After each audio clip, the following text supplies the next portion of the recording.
And welcome everybody to the Tuesday show. My name is James Chen. I'm joined alongside by Mr. Ultra David and Tubaware. How you guys doing? Hey, I'm doing so well. What about you, Barakamus? I'm upset because my combo breaker merch order was supposed to be here today, and DeJoy ruined it, and it didn't arrive today. So now I have to wait a whole extra day. I can't wait. Well, that's terrible news, that's for sure.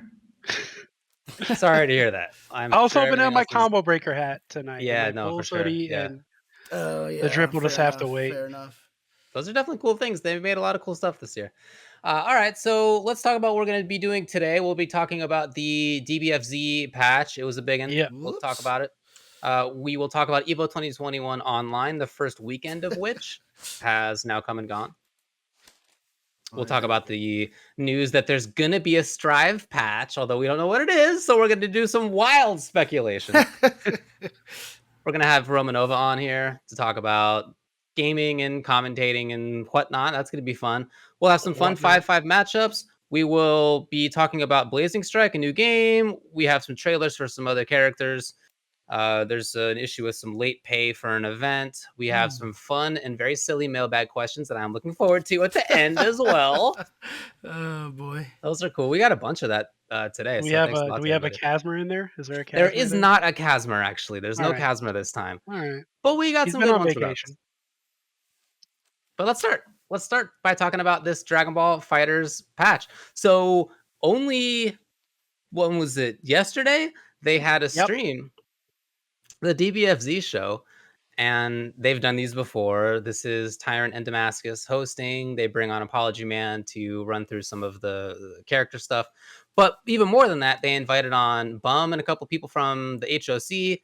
They invited on some French players to have actual matches in person, which is incredible. They had a long breakdown of this patch. I mean, in the like classic style of like Keats sitting there doing the KI breakdowns, Yeah. right? Like very detailed.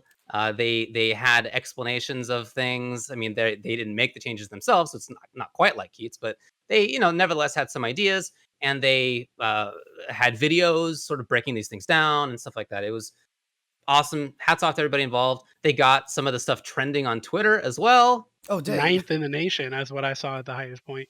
Yeah, yeah. So Pretty cool. that's super sick. So in this stream, they announced the patch. Patch is already out.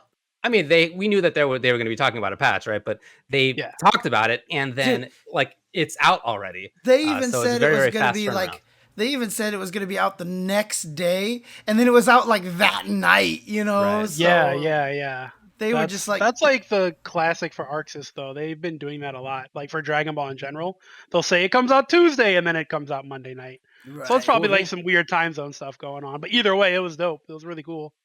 totally. And again, this is a really big change. So if you haven't seen what all the changes are, we're literally not going to be able to tell you them all because it's huge.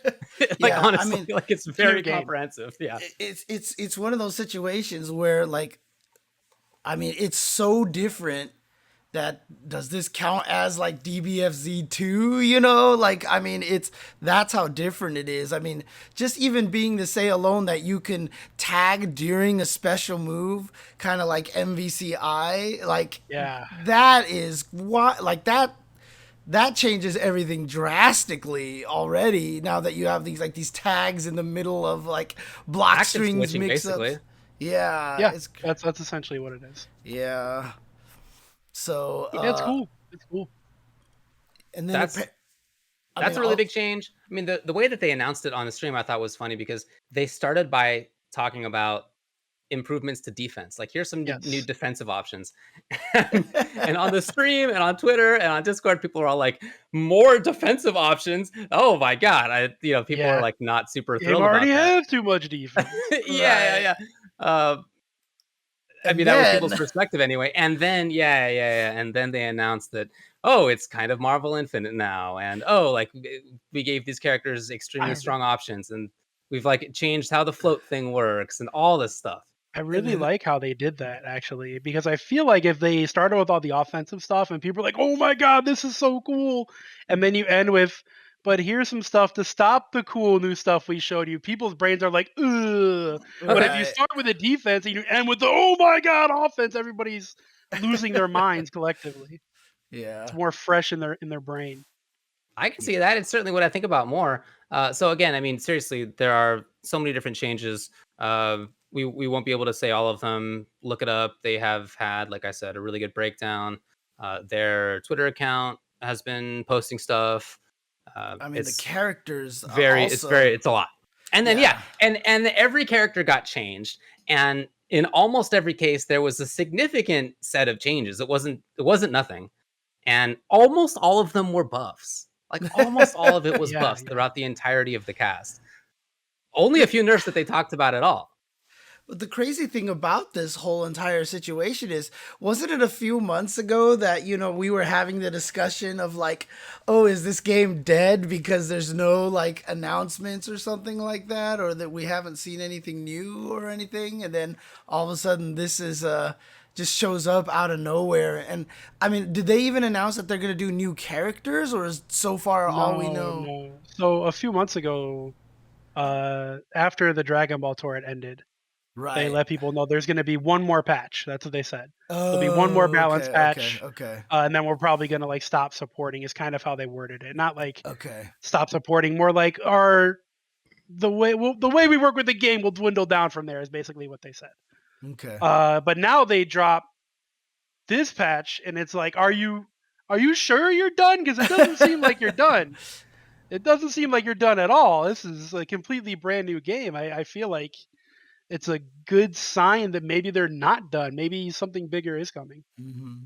Yeah, I think that was my take on it as well. That it's such a significant set of changes that it doesn't seem like something you would do and then be like, later everybody, and just let the chips fall where they may. I feel like it's the kind of thing that you do and then you monitor it at least and see if anything is too good, really not good enough, whatever it may be. Because again, there are such substantial changes, and then maybe you make some set of changes. But like I feel like it definitely, to my mind, implies that they're going to be keeping an eye on it moving forward. Yeah, I don't know if it means like new characters and stuff, but like continuing paying attention to it. Right. And I mean, on I top of mean, this, they announced new esports stuff as well. So it's not Yeah, yeah, they they did. they are continuing to do sort of not just the development side of it, but also they're continuing to do the esports and community relations side of it too. Yep, for right. sure. I mean, the whole thing about it is this is just exciting for the players and the fans, because this just shows that obviously they're still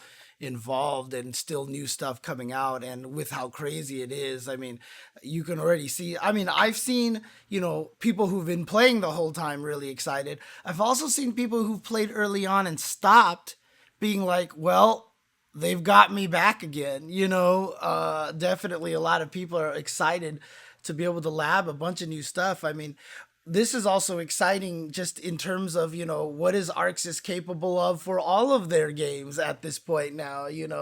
Now any sort of talk of like, maybe they'll change the game a lot. We'll talk about this a little bit later, but, maybe that this is stuff that could happen to a bunch of Arxis games, unless this is a Bandai Namco push. I'm not particularly sure. Obviously, there's no way to know, but it's like all positive. Like everything that this kind of All good. all like hints at is all good. Yeah, exactly. Well, I wonder. So I mean, I was trying to follow what people who have kept more like on top of DBFZ think on Twitter, Hmm. because I think that if this were a game that I had been playing and grinding out for the last couple few years at this point, and then all of a sudden they make like major changes to it, I actually don't know if I love that, to be honest. Like I really like the where some of the games that I played got to. They got there with small changes, right, for the most part. Hmm. Um, Not like really big changes. And I remember like in SF5 a couple seasons ago or last season, some people wanted big changes and I didn't, right? Some people didn't like the game and that's cool and they wanted it to be how they wanted it to be. But as somebody who liked the game, I didn't feel like it needed big changes, something here and there. And that's what they ended up doing, but not major changes. So that was my first concern. Like, are dedicated Dragon Ball fan or players cool with this? Is this something that like doesn't irk them? Because I feel like you could read in it, oh, we think there's a bunch of issues with the game, and so we're going to be making all these changes because we, the developers, don't think it's in a great spot. But as a player, like I've been watching people who continue to play the game. There's continues to be a bunch of tournaments for it and events for it and people watching it and stuff. Anyway, I tried to see what people were saying, and they seem mostly positive about it. I didn't see anybody saying, I wish this didn't happen. Maybe not categorically true. I think for some of the individual character changes, I did see a little bit of people being like, "Oh, But well, this that's happened or this As far didn't as happen." system mechanics, though, But all the players are excited. They're super pumped. They liked everything they saw. I didn't see too many people complaining at all about any system mechanic change. Just like you said, some individual character changes, some hidden nerfs that they didn't put on the patch list or talk about on the stream. For example, Majin Buu's butt stomp ender doesn't combo in certain situations now. Alioun was upset about that, and just like things like that that they didn't really mention or talk right, about. but So those are individual character changes. People are yeah, always as going to be far as like upset. the game, people are very excited Right. about. I mean, the because changes. like if you think about it, even with Street Fighter V, adding secondary V triggers, then V skills, and then V shift. I mean, those were decent shakeups, right? Those weren't even just like small shakeups necessarily. I mean, if that happened all at once, it would feel like a really big change. But the Right. fact that it was like one thing per year was like never felt like it was a big change Yeah. at once. I mean outside of like the character tagging during special moves and stuff like that, like are there any other like really crazy system mechanical kind of changes? Or is that like the main gameplay change Wait, outside I'm of sorry. just What was your question? Yeah, they I was definitely drinking. changed I other couldn't. things. Okay. So I'm just trying to gauge how different the system mechanic changes are, because obviously the tagging during specials is something that everybody's talking about. That's the one that I've seen Right. the most of. So apparently, I mean, some of the other ones are going to take more time to really show Right. how they're applied. For example, being able to alpha counter in air. That's Okay. a big deal for a lot of characters. Like, for example, Teen Gohan had a built-in mix after a sliding knockdown that would follow them in the air to the ground. He's not going to be able to get away with stuff like that anymore. Right. Um, so it's going to take more time to show how some of these defensive mechanics are going to play out, I think. Right. You can do a vanish out of guard cancel now by spending 2 bars You sure can. as well. Key blast deflect on frame 1. Uh, Sparking blast no longer runs out during combos. Huh. There's this extra float status that we were talking about, where any attack that ends in the air grants characters float status for more mix-up and sort of movement options. Right. Okay. Chip damage is removed from some Z assists. There's a new shortcut for doing super jumps, I guess. That's a pretty big deal as well. Right.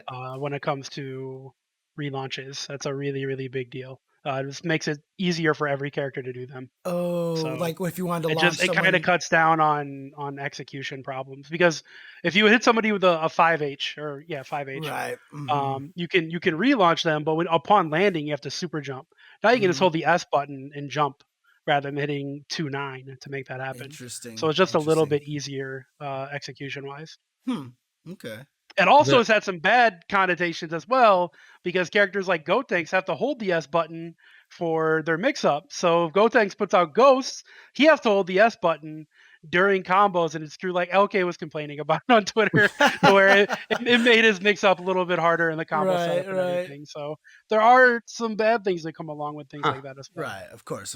It's always that way, right? Because the characters are always so different that any little control change is going to affect one of the characters in a negative way, probably. They showed that, I believe, if it was reflect into Dragon Rush, right? Was that it? That it's super, super far range Dragon Rush? Like it was... Huh. What was the situation they were showing where they were canceling into Dragon Rush and it was like 3/4 screen distance? It was super... the key charge. Key charge. Okay, yeah. That was... So if you're key charging to knock away projectiles, you can do that. Huh, interesting. Okay. More anti-zoning. Right. Which definitely seems like how some of it went. But they also, I mean, getting to go over the characters, we're not going to be able to talk about every character. But it seemed to me, as somebody who is definitely more in like the observer situation here, I'm not an expert in the game. It seemed to me like the idea was to increase movement options and mix up options. Like that's what it seemed like the thrust of it kind of was. Is that your impression, Brock? Yeah, no, that's 100% what I feel as well. I mean, if you just look at Frieza's 5M and Right, Super Saiyan literally full Goku's screen. 2M, like they both, Goku's 2M goes 3/4 and Frieza just all the way across the screen. Yeah. Those alone can just be put into categorically, I think, movement options because of how far they move. Right. But like even if you look at like Zamasu, his fly is like 3 times the speed it used to be, and he has an invincible teleport while flying. So he's like a flying Wolverine now, no big deal. Like there's a lot of I think movement was emphasized. The float stuff after aerial special moves also gives you more movement options, even though they're short burst movement options. It's still there. Like I do think that it almost feels to me like they were trying to give you more movement options because they're also deleting neutral. Like so many characters now have a way to get in fast and safely. And if you don't, you can pair them with someone with like a beam and throw a beam, and then you get your active tag right in. Right. So like it seems like they were just like, yeah, you know what, neutral's overrated. Let's just let people go nuts. I mean, look, again, as somebody who's in definitely the observer situation, it looks fun to me. Like I've been watching people It come looks out with tech wacky. videos. It looks wacky for It sure. looks wacky. Okay, all right. Well, my perspective of that is that it looks like it seems fun. What do you think, though, Brock? Man, I stopped playing Dragon Ball FighterZ because of the netcode, Yeah. but I stopped watching it because I got tired of watching 50-second block strings. Okay. And I don't think that this patch changes that much. You don't think the guard cancel vanish changes that? No, I mean maybe like it might, but that costs 2 bars, and that could screw you in the end just to trying to get out of a block string, especially a block string you can block. Like SA, this only applies like the highest level, right? Like scrubs like me and everyone else down. Block strings last 5 to 8 seconds, and you're gonna get opened up, right? But the highest level of player, we used to like salvitate at how amazing Goichi's defense was, right? Well, now there's like 25 Goichis. So at the highest level of play, these block strings can last forever, right? And I think with being able to tag in your opponent while you're doing or tag in your partner while you're doing a special move MVCI style, that might extend the block strings even more. It's really hard to tell. But again, with like, you know, the the defensive options that are there, maybe not. Maybe I'm wrong. I hope I'm wrong. I want to see people getting one touched and melted, and like I want to see Marvel. Like let's be honest, you know. Yeah, I mean, it seems like to me, if it's MVCI-ish. Also, I saw a clip where someone did a combo and they tagged in the middle of it, with the special move, and the guy's super meter went from 4 to 7, like in like. Oh yeah, one. that was Cell. Yeah. So Cell spinning attack. The higher you are in the air, the more hits it does. So the scaling builds up, but the scaling on your meter, there's no scaling. It does all the way through. So he does like, 45 hits, and every single hit is giving you more meter. Yeah. Wow. So yeah, that's because of the new tag stuff as well, like you said. But before we run out of time here, it also should be mentioned, however, that there is no update to the net code.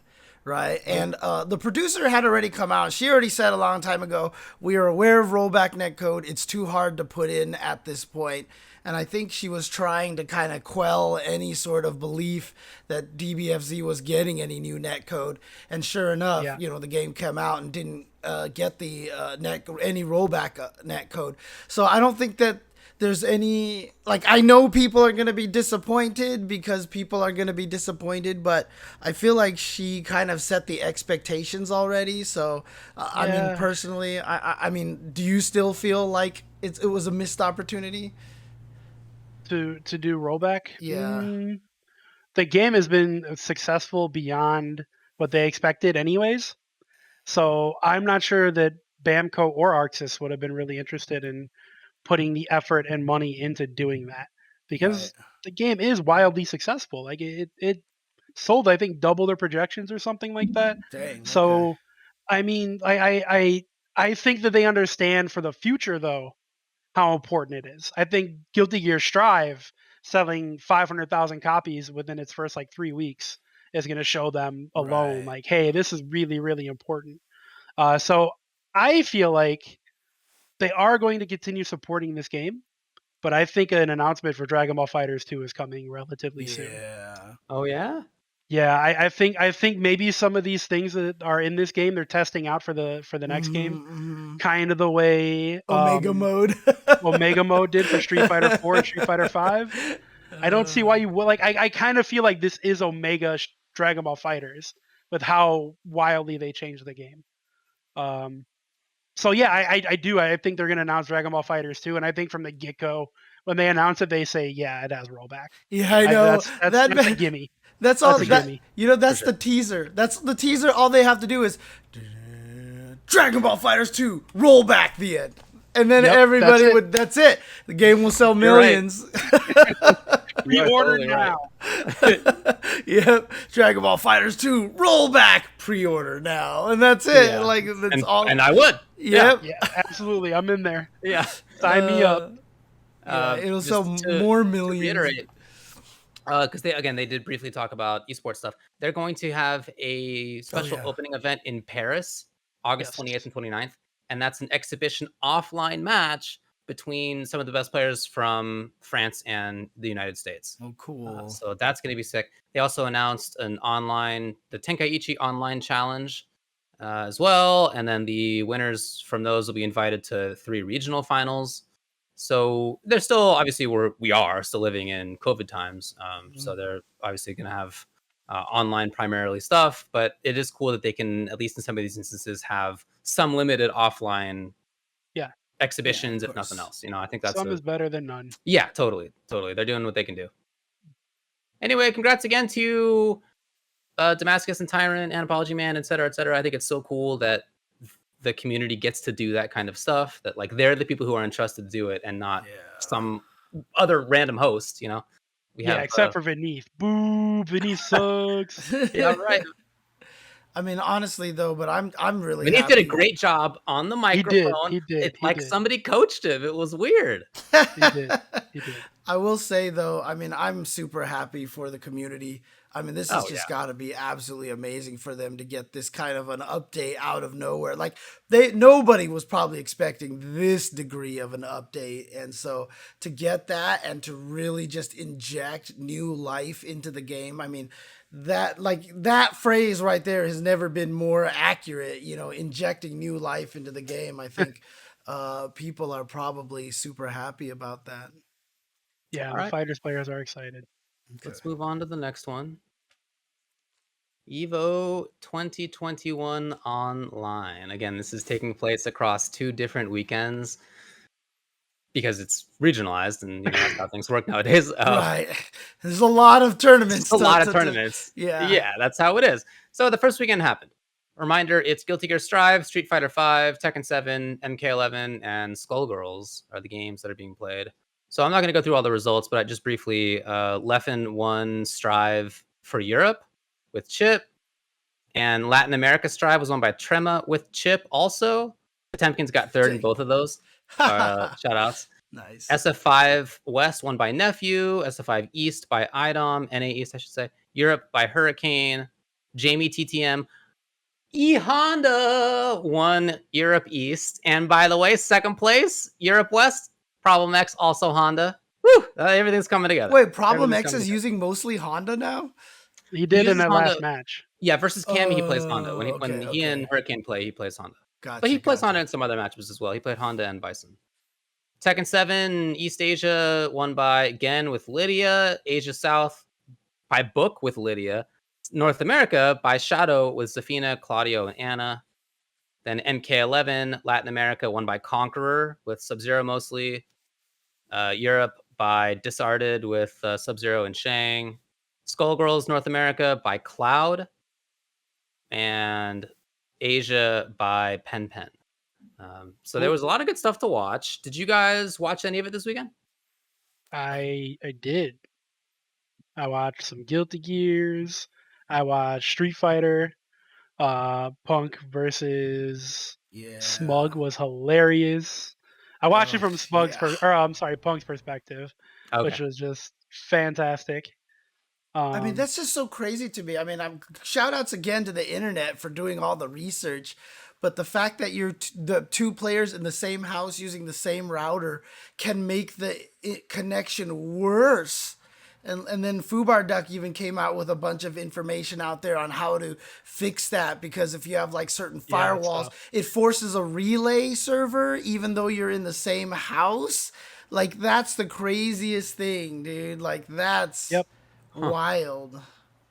That's like, I don't even know if that's necessarily a Street Fighter 5 problem though. That's like an weird internet thing. Mm-hmm. Like if you were to try to connect to the anyways, you know what I'm saying. Yeah. Right. Yeah, that's hard for them to fix. I don't blame them for being upset about it either. Like, why not just let them play it out offline?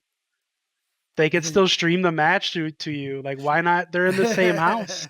Yeah, I know. You know, and I understand that you have to be fair. You have to say no. Right. Everyone else played online, so you have to as well. I get that. Yeah. But shit, it would have been so much better if they just let them Right. play it offline. I hear you. Yeah. James, But- you did commentary. Yeah. I mean, Uh, the couple of things, I mean, I don't want to focus too much on Street Fighter because this is about Evo, but Punk and Idom, the rivalry continues. I mean, they were in grand finals again, just as probably everyone was expecting it to be. But this time, Idom winning pretty convincingly, and even to the point where we got a pseudo rage quit at the end from Punk. Well, After the IWO, you know, we were talking about the potential that, you know, Punk, am I not the definition of clutch, and kind of jumping ahead in the rivalry? Like, where do you feel like the rivalry stands at this point?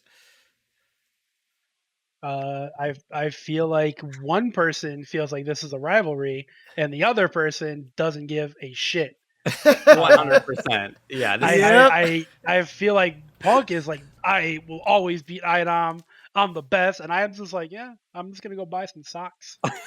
You know, like he just doesn't care for it at all, and it, like, his tweets show it, the way he carries himself shows it. It's really funny. It's really, really funny. Like, he's just in it to enjoy the competition. You know, you can Yeah. tell that the whole outside aspect of it, are there rivalries? Do you win money? Like, it just doesn't matter to him. Right. I mean, He it's very said clear. in one of the CPTs recently that I commentated, and he told us this in the notes that we get on commentary, that he doesn't think he's spent any of the money for winning Capcom Cup.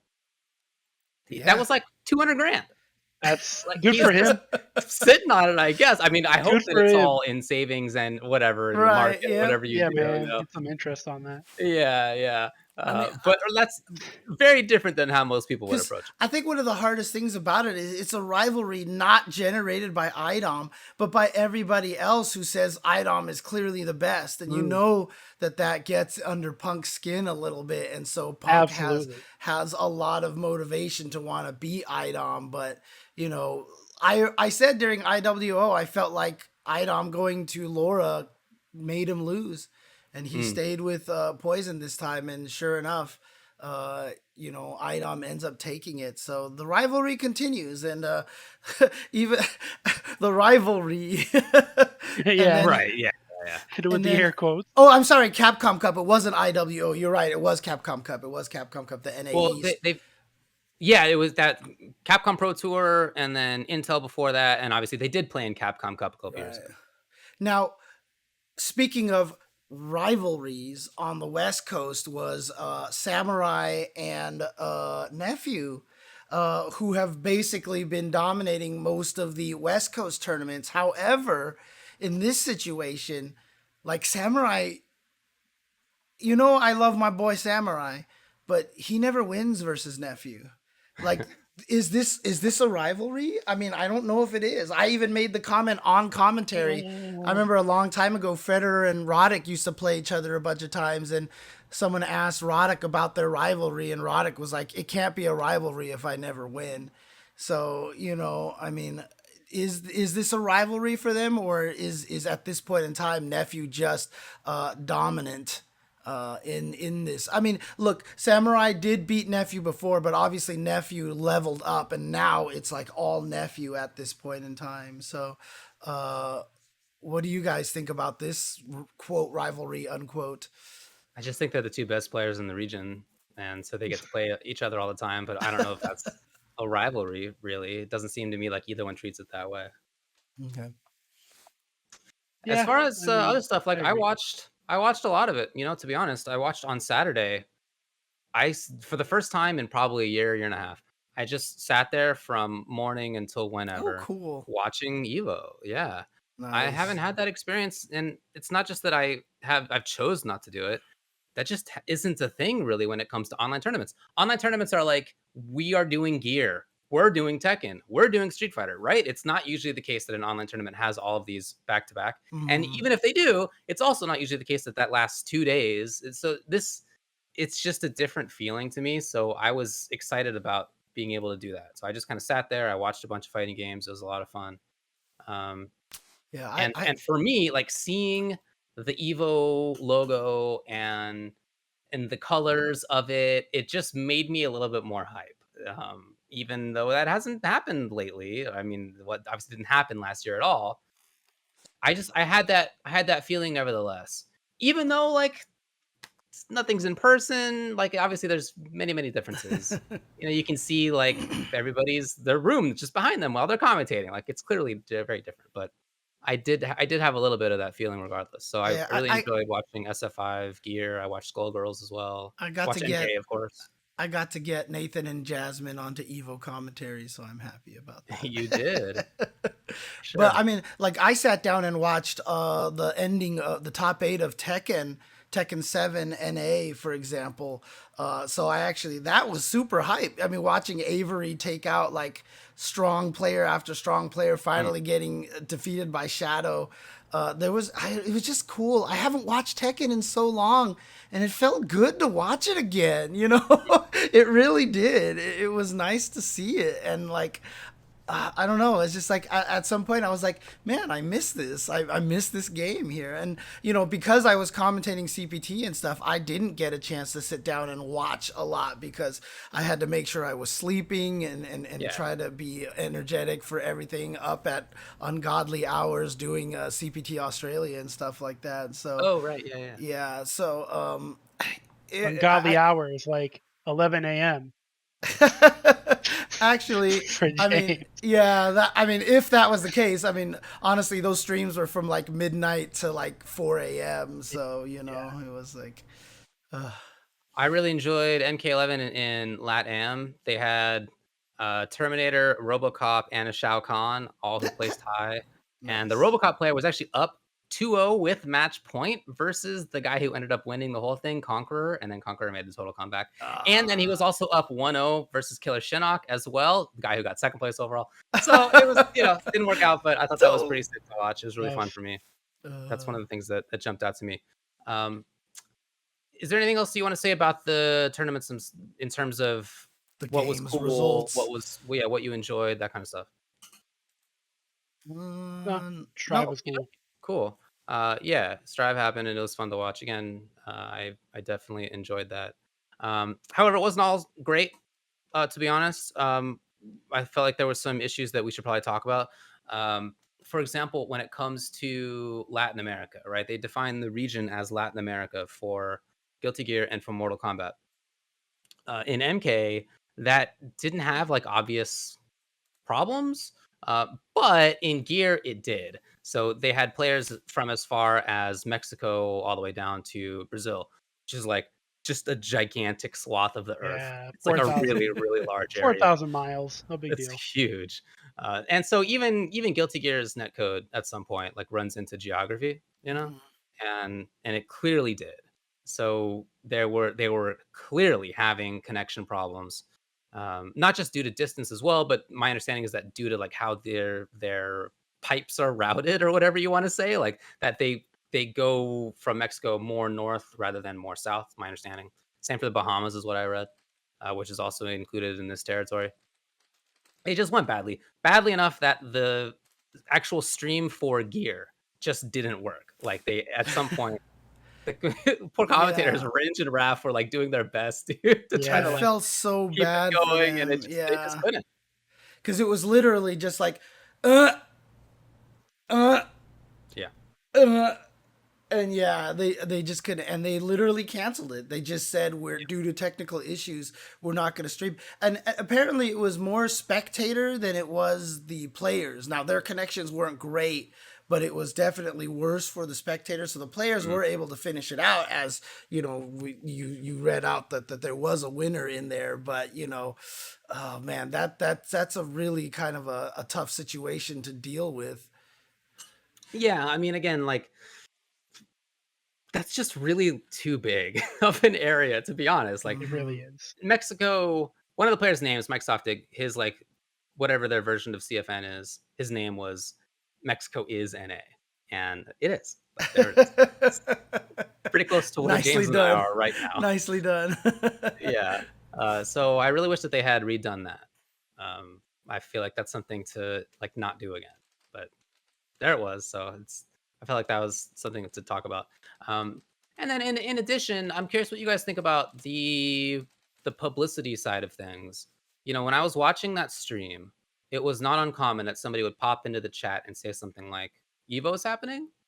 I didn't realize." Right. And I saw that a lot. Well, So before I'm curious what you think about. Oh, what's up? before we get to that, just about the regionality thing. Okay, I sure. mean, you can kind of see the experience coming from CPT, how they've been dividing the regions into small, like Brazil gets its own region, and you know, even NA has been split into 3 regions and such. You know, you can definitely see Capcom has experience, and honestly, one of the biggest mistakes that I feel like, you know, whoever was splitting the regions up for Evo, they were only looking latitudinally. They weren't looking longitudinally. You know, they were dividing everything nicely this way, but they forgot to think about like for some reason the up and down wasn't a concern for them. They were only thinking east and west in terms of distance.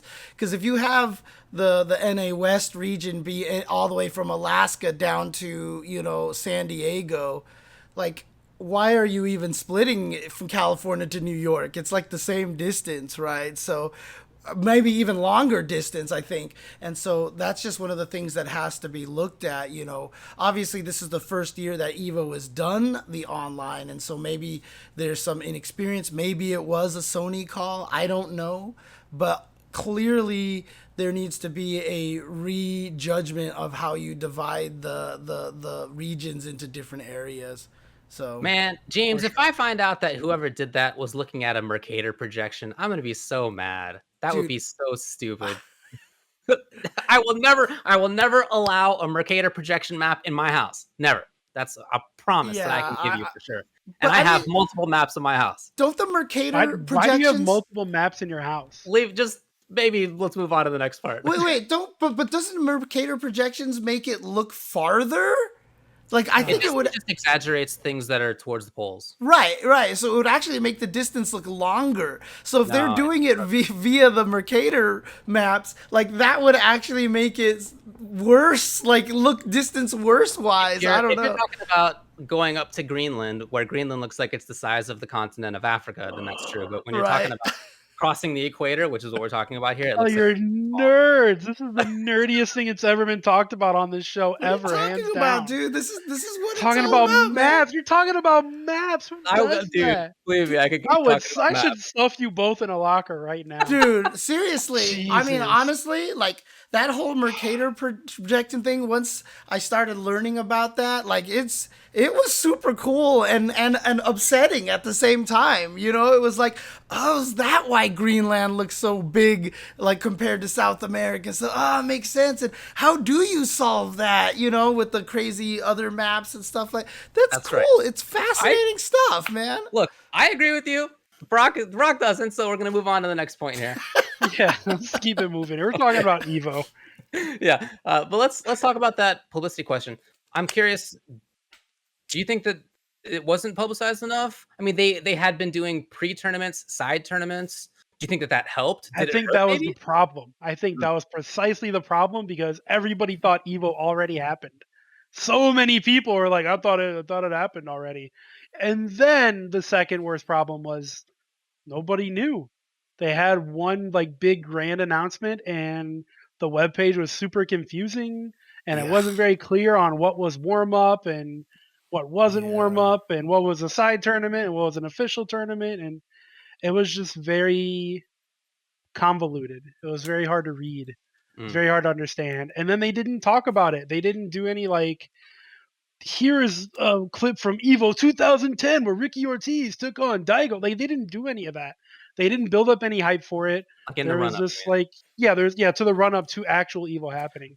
I mean, I guess the hype was supposed to be the warm up events, but a lot of people thought that was just Evo. Like it was very confusing. It was very confusing. yeah, the side tournaments weren't actually Evo. Like those were Sony stuff, right? Because those were run Right? on Yeah. PlayStation Stream, etc., etc. Even they were produced even by a completely different streaming company. A different production company even. Right. So they were all separated kind of things. I think one of the biggest problems, and this is not a surprise to me, this was probably predicted when the pandemic started. I think there's too many events right now. Like honestly, I couldn't keep track of any of the IWO stuff because I was having enough trouble keeping track of the Evo pre stuff, and I have trouble keeping. I'm working CPT, and I have enough trouble trying to keep track of CPT. And then there's these ICFC. There's so many like series and there's this and hey, ECT is spanning multiple weekends. That's spanning multiple weekends. That combo breaker was dude, like there's a reason why I don't do Discord and I never did IRC chat before, is because the noise just makes me shut it all out. Like I can't focus. Like my OCD, my ADHD, like it makes it hard for me to focus on that stuff. I can't keep track of it. And the fact that there are so many events, I wonder if a lot of people feel the same way that I do, that there's just so much happening that it's almost easier for me to just be like, like I don't want to keep track of it anymore. And honestly, it is tough, especially because of the regionality as well, which means everything is on at a different time of the day every single time. So I can't even consistently be like, okay, 7 p.m. is the time for me to go and watch this. Like I'm literally like, my dad called me at 3 a.m. this weekend because he knew I wasn't going to be asleep and he wanted to ask me a question. And you know what I told my dad? I can't talk right now. I'm working. Like like this is how crazy the schedule is, and I don't know if it's the same for anyone else, but for me, it's like it's almost like a deluge of like a flood of too much, and it's hard for me to keep track. Yeah, I'm sure that that's part of it, and I feel that way in some ways too. I couldn't keep track of any of the Intel stuff. I don't know, dude. Like I felt that I mean, that was that very was even confusing, and worse even advertised than worse. Evo. Yeah, that's exactly where I was going for sure. Which is a bummer because the stuff that I did watch was they had great commentary and analysis, and the matches were good that I saw. But it was like, when was it on? I don't know. So I knew it's Evo because like I'm super plugged into this stuff, but I understood why people would pop in there being like, "Oh, For Evo," sure. I get it, I get it. Yeah, it would have been nice to have seen more stuff beforehand in terms of like explicit publicity for that. And I don't want to say like, hey, don't do pre-tournaments because those tournaments like paid out to some players and they gave Hmm. opportunities to some people. That's And nice. they showed games that aren't in the Evo lineup, right? So Yes, those are good things. I'm totally on board with that. It's But I also take the point that like maybe some people thought that that was Evo, or that this was also another warm up weekend rather than actual Evo. Right? I could totally see either one of those things happening. Right. So What yeah, was it that stuff you? stuff I, to I fix for next time. wonder if some of these events we might actually have to consider doing a change in that. For example, like let's say for IW or for CPT, maybe they record it live, but they stream it at a same time every day. You Well, the thing know, is, I mean, look, for CPT, it starts, I believe, at 5 p.m. every day, every time in the local time zone, right? in the relevant local time zone. So it is consistent, and I wouldn't want it to be the case that like Australia would have to be awake Right. at That's our true. time. That's That true. would be a That's bummer. true. That's Like true. they should Right. be able to watch it when it's theirs. So I don't know about that, but anyway, I think I mean for in some ways it's just inherently like it's an online tournament. I don't know how you distinguish it so much. Evo's distinguished because of the in-person stuff. That is the reason that Evo is Right. distinguished from everything else. I And you mean, just yeah. don't have that. So I do agree with you guys that there could have been more that was maybe distinct.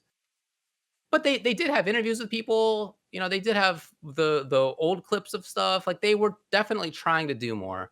They Mm-hmm, had mm-hmm. Will It Kill segments, like, they were trying to They do more. stole those from Sajam, man. Come on. Right, yeah, yeah.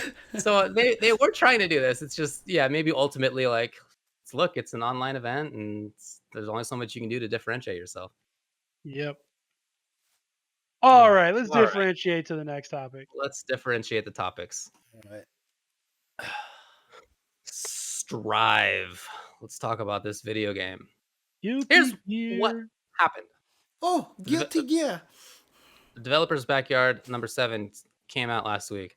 They announced that there's going to be a 2-step adjustment for Strive. I'm just going to read a little bit of the one that's coming for late August, and then there's going to be another for October. Late August one says their goals are strengthening the characters we've determined to be lacking power and improving moves that don't have enough options for use. We plan to pinpoint the changes we make to specific targets rather than making overall changes. That means some characters may remain unchanged. We are considering changes to damage output or minor adjustment to the properties of overwhelmingly powerful characters and moves. However, we will make these decisions very carefully. That was about it. And then for the second update in October, we plan to make detailed overall adjustments to improve the depth and fun of the game. Our number one priority is to make controlling the characters and playing matches more fun.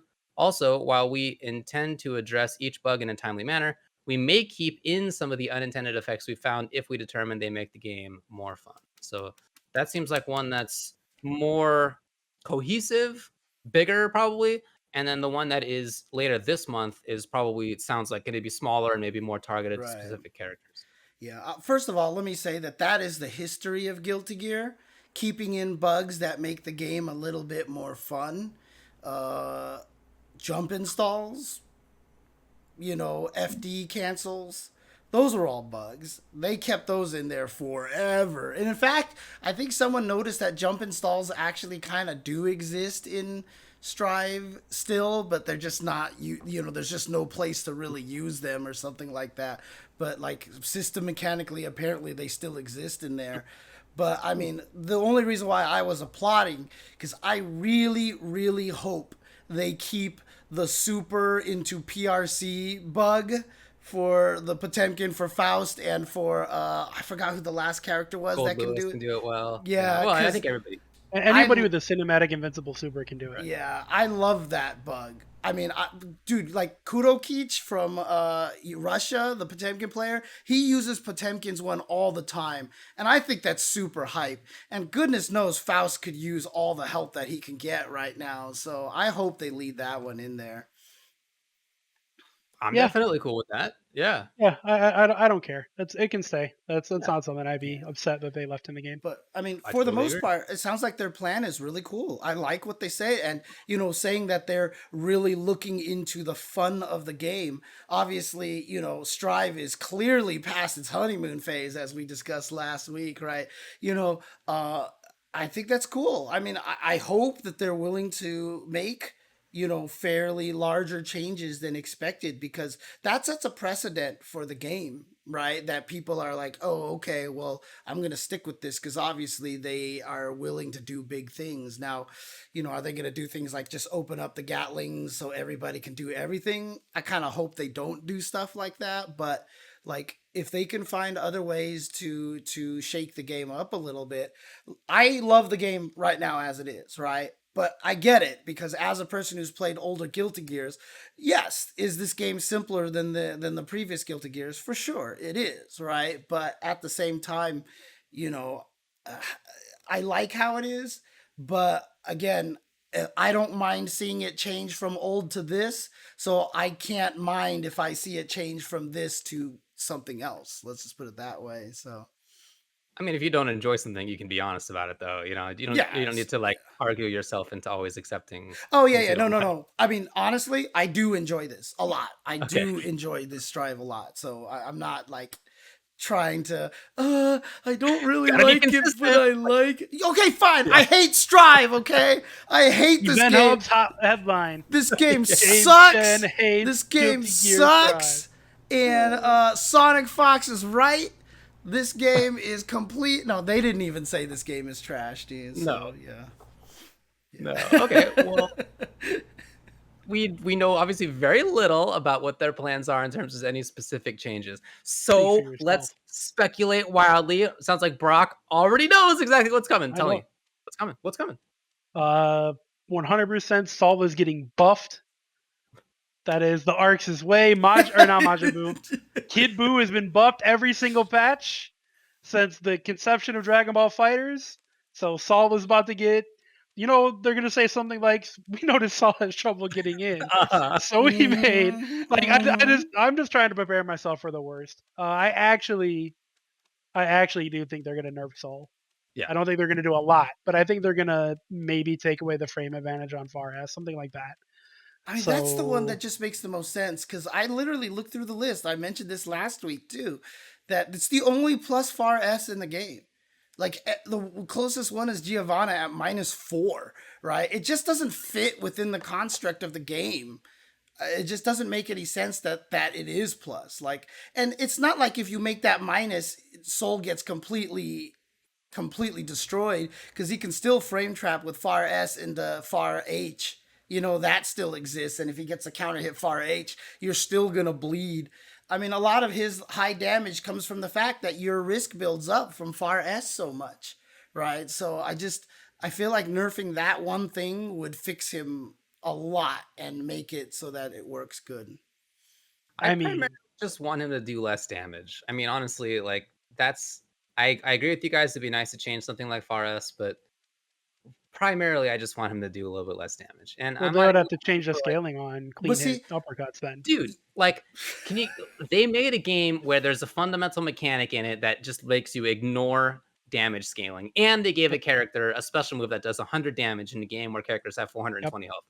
Yep. But why? So something like that, I expect that to change. If that doesn't change, I will be disappointed, to be honest. But other than things like that, the damage, he's obviously a very strong character, even outside of that. But I'm also like not opposed to there being strong characters. I think that's okay. And if they just do damage nerf or one other thing, right? Something small. Hey, October's coming, right? Like maybe in October they think, okay, well, we thought we would experiment with this, maybe see if this is enough. If it's not, okay, fine. Here's the next thing. Here's the next idea that we have to nerf him. I hope that they take more of a tack like that. Well, that's why I say I don't think they'll touch him or anyone that much, to be honest. I think this will be kind of a let's see if we can rebalance a little bit, make some changes in tournament standings and stuff like that. Yeah. But I think October, when they add or take away or whatever they do to the battle mechanics, I think that's when they make big changes to the characters as well. Yeah. I mean, I'm actually terrified that they're gonna nerf Garuda. Cause I mean, let's be honest. Garuda's a freaking busted move, right? Very But, Yeah, strong. it's real stupid. It's very stupid. It's a stupid move, but he needs it. He kind of needs it. Because if you nerf that, you've got to buff a bunch of other things for Potemkin. Because if you nerf that, he loses his main mix-up. Look, he just shouldn't be able to meaty Garuda into Garuda. That should just not be a thing. If he loses that and he can only do one Garuda, he'll still be ridiculous. If he's like plus 12 off of a meaty Garuda, He's no, still no, no, no, no, plus no, no, 12. no, no, Gotta no, be no. more than plus 12, He's dude. plus No, I'm like saying 30. if they He's nerf it, plus if they like nerf 30. it. He's Yeah, plus no, like Yeah, I'm saying if they nerf it If and he they can't nerf it. Garuda into Oh. Garuda, if But he's what plus 12 still, it's still an incredible I'm saying attack. is plus 12 is not enough. Like it honestly, it should be more than that for a meaty special like that.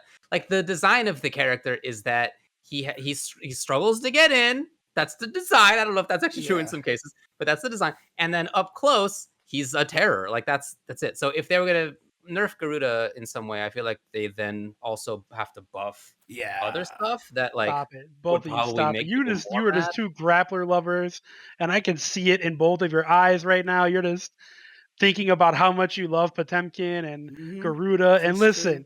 he doesn't need a plus 29 move. He doesn't need it. That's only in those certain situations when it's Yeah. properly meaty, and that's cool. I actually think Meaty. Garuda into Garuda is one of the best Dude, things. yeah, Like, I it's- actually agree with It's you. so Even as somebody who's played stupid. against it, It's Meaty so Garuda dumb. into Garuda, BRC Garuda is Only hilarious. It's only so grappler good. players would think that's cool. Only grappler players would be It's like, so yeah, it's so is cool. unique, and I'm it's down so with it. I agree with James for sure. amazing. But what amazing. okay, here's what Tubbo likes and doesn't like. What do you expect? What's your expectation? For pot or overall? Well, let's talk about pot, sure. Oh, I don't think they change them at all. Okay. I don't think this will be a big patch. Okay, I think okay. people So, are expecting it to be. I don't think they change much Yeah, because I not agree. much needs to be changed. You need to dampen Sol. You need to maybe boost Anji and Faust a bit. Everything else can sit. Well, They don't need to change a lot with this patch. What about Chip? He's been winning a lot. People are ranking him above Soul at this point. No, they are not. Only Not people anymore, thought I that. People thought that a month ago. No one's been saying that since. Yeah. Okay. But like, but I mean, you read the results this past weekend. Chip won 2 events and Soul didn't win any, right? If I'm not That's true. mistaken. So here's the question though: is Chip too strong, or is it a knowledge check? Because the game is still only 2 months old, right? Because I'm not a strong enough player to answer that honestly. Mhm. Like I know that a good chip will blow me up, and it might be because I don't know how to stop all of his crap, but also like I don't think his command grab is reactable, like Leffen has said. I can't see it. I can't see the difference between that and Atomic Blade or whatever the Alpha cross up. Blade, Like Alpha Blade. There yeah, you go. yeah. How am I supposed? I'm a human being. Like I don't know, man. Like Punk's not reacting to it, and that dude has some of the most amazing reactions in the world. Mhm. Like, so I don't know. I don't know if it's a knowledge check or if he's too good. It's Yeah. too early to say. What I do know is if I hit that character twice, he's dead. Right. That's what I do know, and that's not the case with Soul. Yeah, because I mean, there's like a few small things. Like, obviously, Chip can mix things up by going into Rekkas and catching you low for doing this or something. But if you're keen on it and you ever see Chip disappear, sure, you can't punish the command throw this way. But if you hold forward flip, if he disappears, you escape the command throw and you block the Alpha Blade, for example. Like, that's Right. a universal solution to both of those problems. But I mean, jump back would kind of work as well too. I mean, you get cross up if you do jump back, but like I said, Chip has ways to beat you for that, which is good because if he didn't, then his mix up is useless, and we Right. don't want that at all. So, Look, I mean, after you nerf Soul, somebody's going to be the bad guy, right? Like that's what's going to happen. Could be Chip, could be Ram, dude, could okay, be hang May, on a could be second. Leo. Hang on a second. What's wrong with forward flip, dude? Nobody's said forward flip in 50 years. What do people call it now? 9? It's a jump. What do you mean? Forward jump, forward flip? I mean, come on, dude. I see people sitting here yelling in the chat about forward flip over here, and David agreeing with them. Yeah, when you said it, I was like, "Wow, what year is it?" And then in the chat, intro was like, "What year is it?" Is forward flip what it said on the Yes, SD it's cab? what it said on the Alright, arcade cabinet. It actually. I'll forgive you. But that's why people call it offensive crouch, because that's what it was listed on the cabinet as well. So I mean, if we're still using offensive crouch, why are we getting mad at I forward always flip? just said down forward. I don't say Yeah, down offensive toward. crouch. Yeah. Yeah. I hate all you people. The only I still say jab strong fierce short forward roundhouse. Okay. Yeah. I still say those. So I can't fault you for saying forward flip. this Okay. time. So obviously, Soul. Oh no, James has deleted himself later Rip. on. Have a We good knew one. you, James. That was a good one. Yeah, we had a great time together. We knew you. What a thing to say with something, guys. We knew you. All right. So obviously, Soul is the target. Duh. And on the bottom end, I think many of us agree that that buffing Anji Faust a little bit makes sense. God, I'm What about the rest? Like, do you expect Let me other just stuff? say, I'm so scared of them buffing Anji. Anji is like a tiny bit away from being super good. Like I still think Anji's demise is overly exaggerated, but anyways, continue. Don't give Lost Soul too much power. We saw what happened with Elfelt. Oh jeez. I mean, nobody thinks that they're useless characters, but Right, Right, yeah. in comparison to others, it seems like maybe they could be, helped a little bit. But does anybody else jump out to you as a character that you want to see changed? And if so, what do you want to see? They should delete Leo. Just get rid of him. I hate that character. All right. Other than that, like I mean, I already said kind of how I feel. I don't think the game needs much. Yeah. As far as balance goes. Dampen Soul, boost Anji, boost Faust, everybody in between. Those like 3 characters, I think you can make an argument that they're top 5. Like every single character, I think you could argue could be top 5 besides the 2 at the bottom. So I don't foresee them changing much, and I don't think they should change much. I don't want to see a lot of change. I want to see big changes happen when their system mechanic changes. They can go around that and it makes sense. May needs to be nerfed, dude. God, that character is I hate May is not even that good. Dude, you are so smoky. May is not even that good. She both doesn't need to be nerfed and isn't not good. Like, and there's Garuda is completely fair. Garuda is completely fair, and May does not need to be nerfed. Okay, there you go. I think that they should speed up Axel's command grab recovery.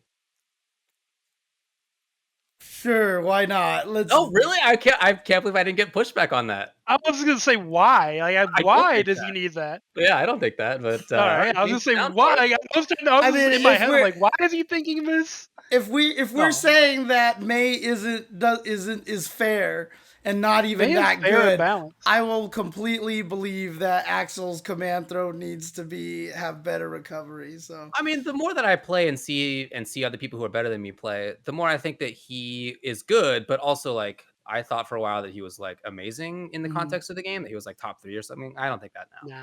I don't think that now.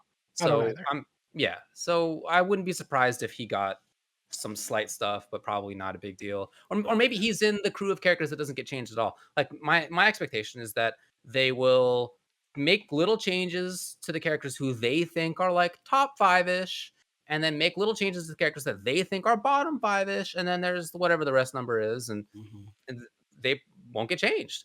I think that is my expectation here. I don't think that there's going to be a lot. I don't really expect. I've seen people say that they think Gold Lewis is weak, and that's not my read on the character. And I wouldn't be surprised if he was one of the characters that didn't get changed. To be honest, I think he's.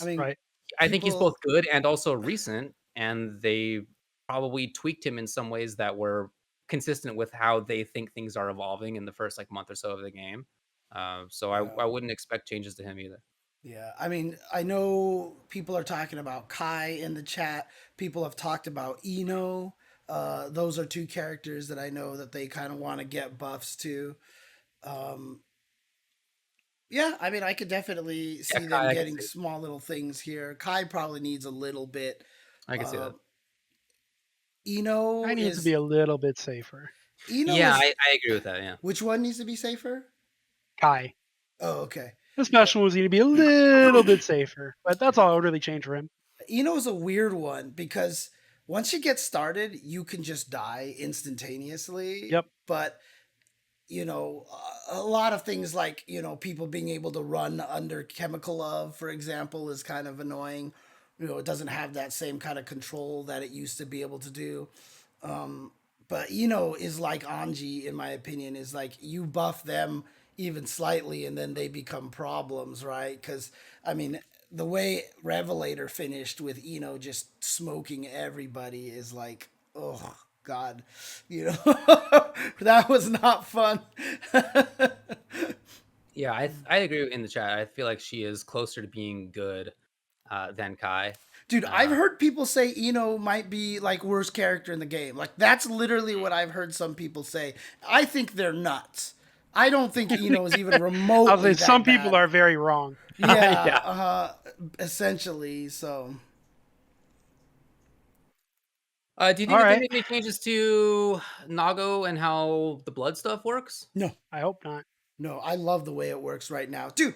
I'm sorry, but Beyblade is like way too good of a special move.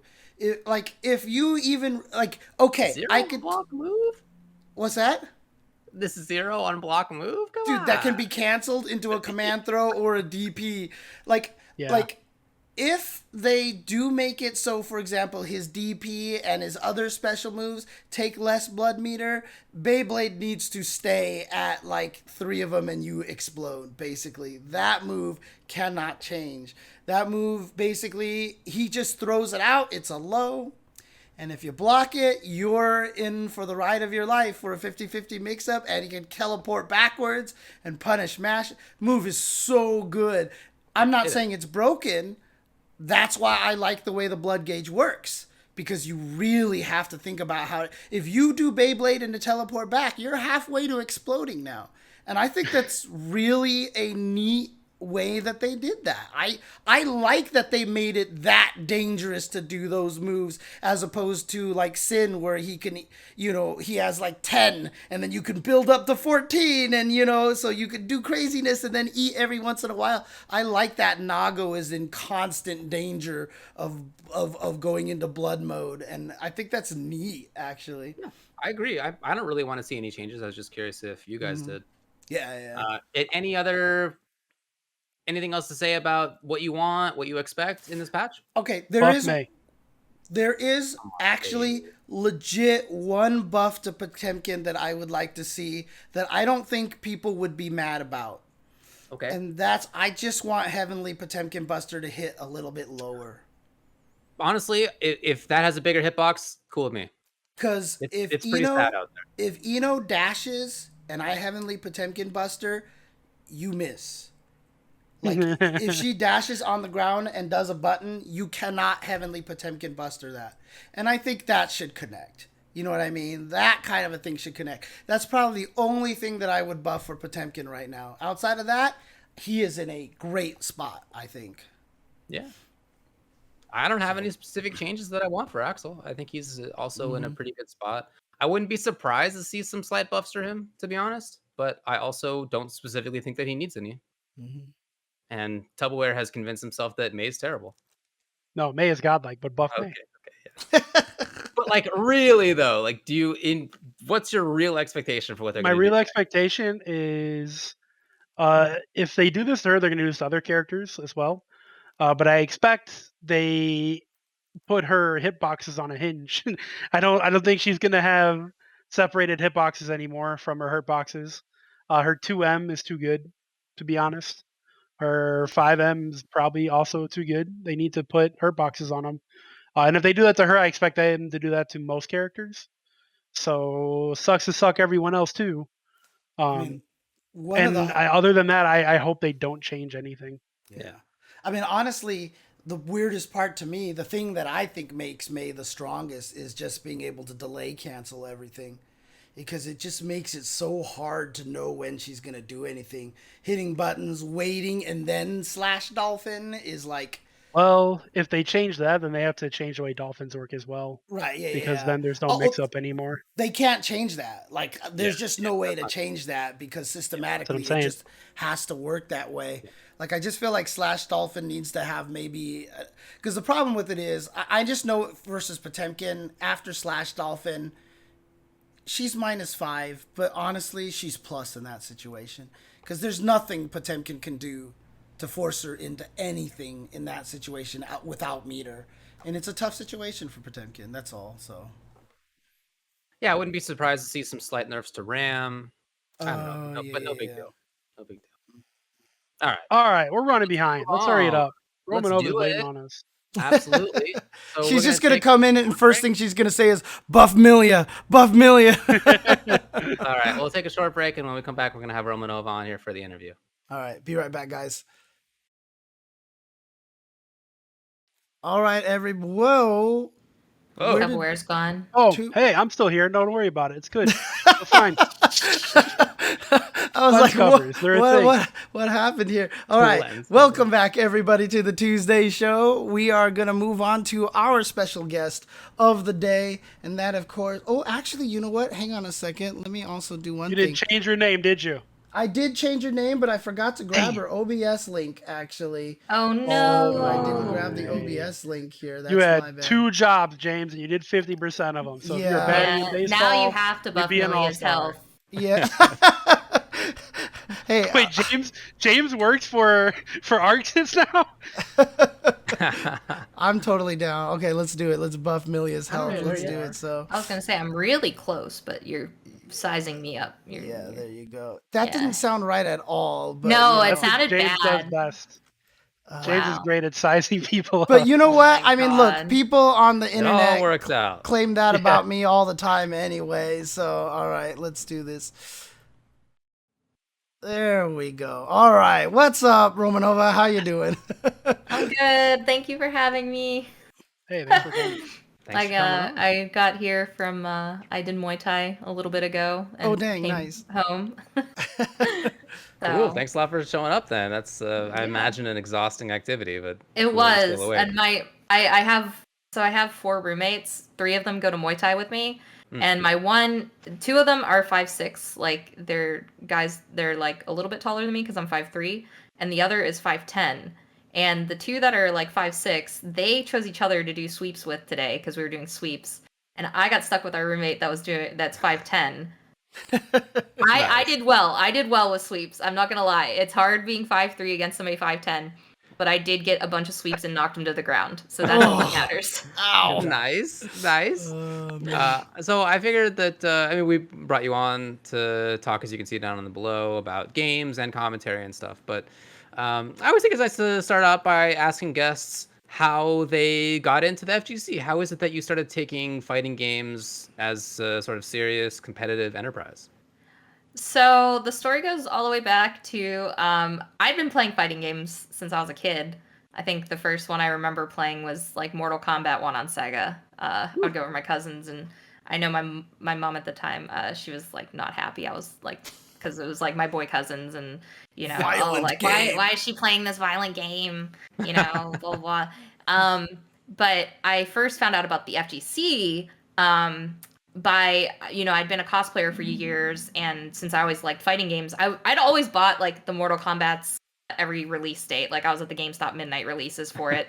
I was there for like MKX. I even was there for I think I worked the one for MK9 because I worked at GameStop when I was like 17 or something. Like I'd be seasonal. Like it was like a side gig when I was younger. And So the main question though is, as a GameStop employee, did you push fighting games on everybody?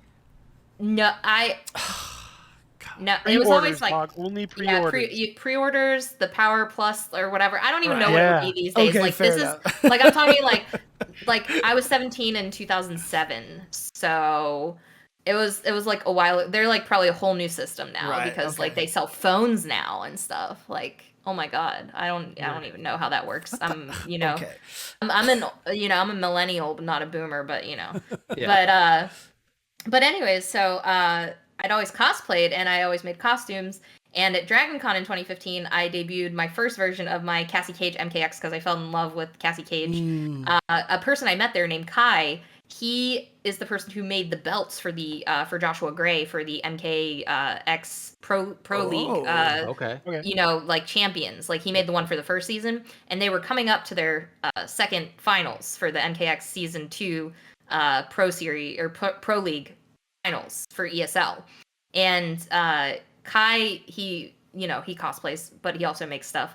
And Josh asked him, like, you know, do you know any cosplayers like I could use, you know, maybe different? And normally it's just local Cali people they get. But he was like, you know, I know it's a new character in the game, and whatnot. But I met this girl at Dragon Con, and she had this really good Cassie Cage cosplay. You should talk to her. I know you'd have to fly her out, blah, blah. So, long story short, Josh reached out to me, and I'd never been hired as a cosplayer at that point either. This was in 2016. And it was like right before a day that the whole city, I lived in Delaware at the time, the whole city of Philadelphia, which is the airport I'd fly out of, like, it was a day before a snowstorm came in that like literally shut down the airport. So I flew out early, like a day early, so I would make it, and made it to the Pro Series finals for season 2. And that was my awakening to the FGC. Like, I walked in my like Cassie cosplay, and like the first person I met was Sonic Fox, and they were like, "Oh my God, Cassie!" You know. So it was like, I just instantly made bonds with a lot of these people that were there. You know, Biohazard was there. A bunch of different players, right, for the season 2 finals. And I had always thought I was so good and everything. And I'm like, I want to go on casuals. And I'm doing like these 3-hit combos. And I'm like, I'm so good, blah, blah, blah. And, you know, and then I'm watching on the screen. I think it was definitely one of Biohazard's matches. I forget who he was playing, but he was using Ferritor.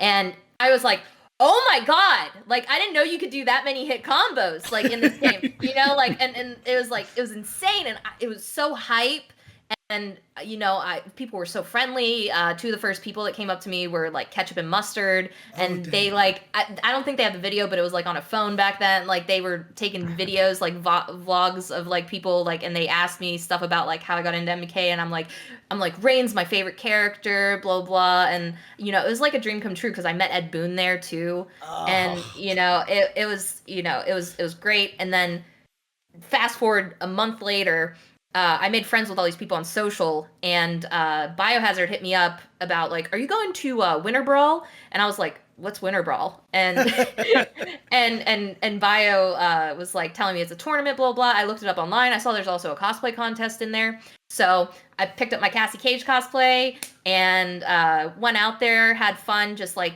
seeing all these people again. Sonic Fox, you know, I think that was the first tournament I met Forever King at, you know, a bunch of other people, and it was just a great time. I ended up winning first place at the cosplay contest, so I didn't enter the tournament, but I played some casuals. I was playing casuals with everyone, and I also think the thing that made me really want to, like, at first I wanted to compete. I was like, whoa, this is cool if I can learn this on a high level. So I like asked people for like tech and everything. It was because when I saw the top 16 for the MKX season 2 finals, I realized that like there was no women there. And I was like, even if I'm never going to place, at least I can be one more woman to add to this, because I come from like other subcultures where I was in like punk hardcore music for a while, and it's flourished with women now. But like when I started back in the day, it was kind of like a boys only club. Of course, like, yeah. You know, when I was like in my early teen years and everything. And I saw that like an opportunity to, you know, also flourish, you know, in the FGC and maybe inspire other women. And from that, I went to my first combo breaker that year, and I saw Persia commentating Marvel in 2016, and that inspired me later to try commentary when I realized, like, you know, I'm not going to really place, but I'm good at this, like, talking about games, because at the time I also started working as a QA analyst at NetherRealm and on Injustice 2, and I became a sucker for frame data, all that jazz. So I found my flow, you know, to this day with like the analytical play-by-play, because you know, I was a sucker for like the data and all that jazz. So yeah, I mean, that's kind of like how I started. I'm sorry, it's kind of a long story. No, but... That was great. Dude, that's an Yeah. awesome story, and you know, especially makes me happy because I've told Persia before, you know, how important her role is in commentary and inspiring other people. I mean, I've heard stories of girls seeing Sherry play and they want to play, and then Persia commentating and they want to commentate, and how important it is. And so, you know, I mean, I'll say this right now. How does it make you feel knowing that, you know, girls might be inspired by watching you do Dragon Ball, you know, world tour kind of things to do big commentary? I mean, have you had any girls come up to you and tell you that you're their inspiration for doing commentary and such? You know what? I will cite one person that I just remember after I commentated, I think it was finals, that tweeted at me, and I started following her after this, and I still follow her to this day, and I hope I get to meet her someday. She goes by the name Elaine. She plays Dragon Ball, and currently also, I think, playing Strive as well. she tweeted about how it was so awesome to like see a woman and how that makes her feel like she belongs in that space. So that feels good, and that's kind of what, you know, my original getting into it, other than just because I love these things and I just really felt strong with it. That like what Persia did for me, like if I can pay it forward, that is something that means a lot to me. It's funny because I've heard a lot of people have stories of like, oh, I thought I was good, and then I played somebody else, and I realized that actually I was not good. I've heard that story 1,000 times, but I don't think I've ever heard that story where the person who makes you figure out that, oh, actually I'm not that good, is like the literal best player on earth. I don't know that I've heard that before. That's pretty cool. So what is it about fighting games that interests you? You know, there's a lot of different things that fighting games have, a lot of different aspects to it. What part of it is what drew you in both when you were a kid, and then like when it came to now as an adult, like what was the draw? As a kid, I think it's nitty gritty. Like I think it was just the violence. Like, you know, I'm not necessarily a violent person, but there I was telling you about how I'm like taking down my 5'10" roommate that, you know, I'm sweeping him in one I time. really love the blood and the death and the gore. Yeah, But, this is not, you're not convincing me at all here that you're not a violent person. So I also I gotta say to somebody who, you know, inspired me, and I want to note it, and we can go back to it later when we're talking maybe more a little bit about commentary. But I see 16-bit in the chat, and I had the pleasure of working with her when I was at NetherRealm for the contract I was at for a year, and when I think it was after I did Earthrealm Dojo that I held in Atlanta here for when MK11 released, that I think I got a message from her just telling me, or it was maybe at Combo Breaker later that year, that she was like, always do you, because the whole, like, some people will hate your commentary style, right? But I do the analytical play-by-play, whatever, like that is my thing. But I also, like, some people will hate so much on the mom and dad humor, but it's me. It's not me trying to be funny. It's just that's just how I flow. And that was something that 16-bit like was like, just go with it because it's you. And I always took that advice to heart because I always looked up to her. So I don't know. sorry what to get it's like. off track, but No, I just saw that. I just want to say I don't know what it's like when people hate on you for dad jokes or anything like that. You know. Oh yeah, you would never know, James. I have no experience with that at all. Man. What was I? I'm sorry, I got sidetracked. Oh no, because we I were talking wanted to about make like sure I what was didn't it forget about that. fighting games that appealed to you? Oh yeah, so Yeah. violence as a kid, great, right? You know, like and just the total badassery of it. And just, you know, as a kid playing Mortal Kombat, like I always liked, you know, Katana and you know, tough women, like as a kid, right? And then as I got older, you know, I just liked, you know, playing, even though I was a masher, I was definitely a filthy masher. I remember I was the best of my friends who were also mashers. Right. Yeah. Because I was able to teleport with Scorpion the best. Like but also I remember like I even got into, I always tell the Marvel guys this is I got into Marvel vs. Capcom 3 when it was Fate of Two Worlds. I bought it on like release day and loved it because I got that because I was a fan of a lot of Marvel characters. Like that game had Deadpool in it, and at the time I was in college and used to go to a local comic book store on the corner there and get new Deadpool comics every like Friday. Nice. So that was what, you know, alluded me to that game. And then, you know, now what appeals to me is, and I think it's because I, you know, as much as you don't want to necessarily admit you were good with math, I was really good with math growing up. And I think it's almost like figuring out an equation when you're figuring out something in a fighting game. And then once you get it, you just feel so good. And it's like that satisfaction, you know, and I felt it so much with Strive so far, because not only is it my first game on Snackbox Micro that I play on, it's also my first Guilty Gear, like for like serious, yeah. And learning Milia, who's a technical character, like she's definitely not easy, just jump in, you know, it's not like Giovanna. It is technical, and once you start getting those mixes and you start, you know, making them guess and everything, and you get faster at it, it's so rewarding though. And also by Oh, go ahead. Did you just call out all the Giovanna players out there? No, I've been learning. I've been learning. I play her too. I've been learning Giovanna. That's D-Sonic. So when you want to Giovanna. take a break, when you want to let your brain take a break, you go to Geo. But when you want to think, you're going to go to Millia. Is what you're telling me. There you go. No, I do like her. I love Rushdown archetypes. Like Ultra David, you know, in Injustice I played Black Canary. Right. So like, you know, in your face, like mix you up. That's my archetype. In Dragon Ball, I play like Android 18 and build a team around her always. Right. You know, so yeah, it's pretty obvious. Like I'll try to make certain characters work, but I end up finding the one that actually does work later on.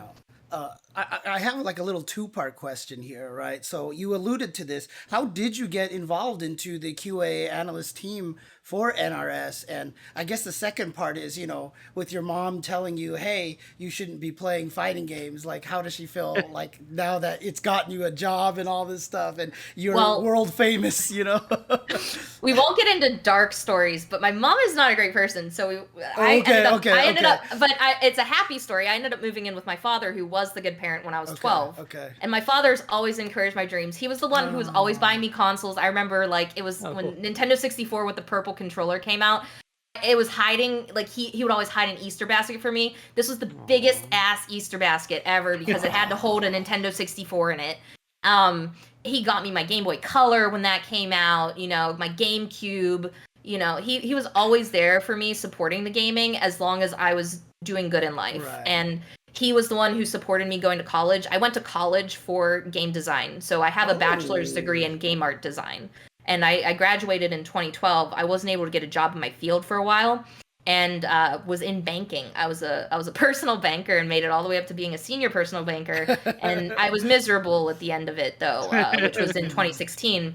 And from meeting devs at the MKX Pro Series finals, at the after party and everything, I was just getting to meet everyone, talk to people. I was letting them know that I have a resume, even though it doesn't have a lot of experience, but I do have that degree.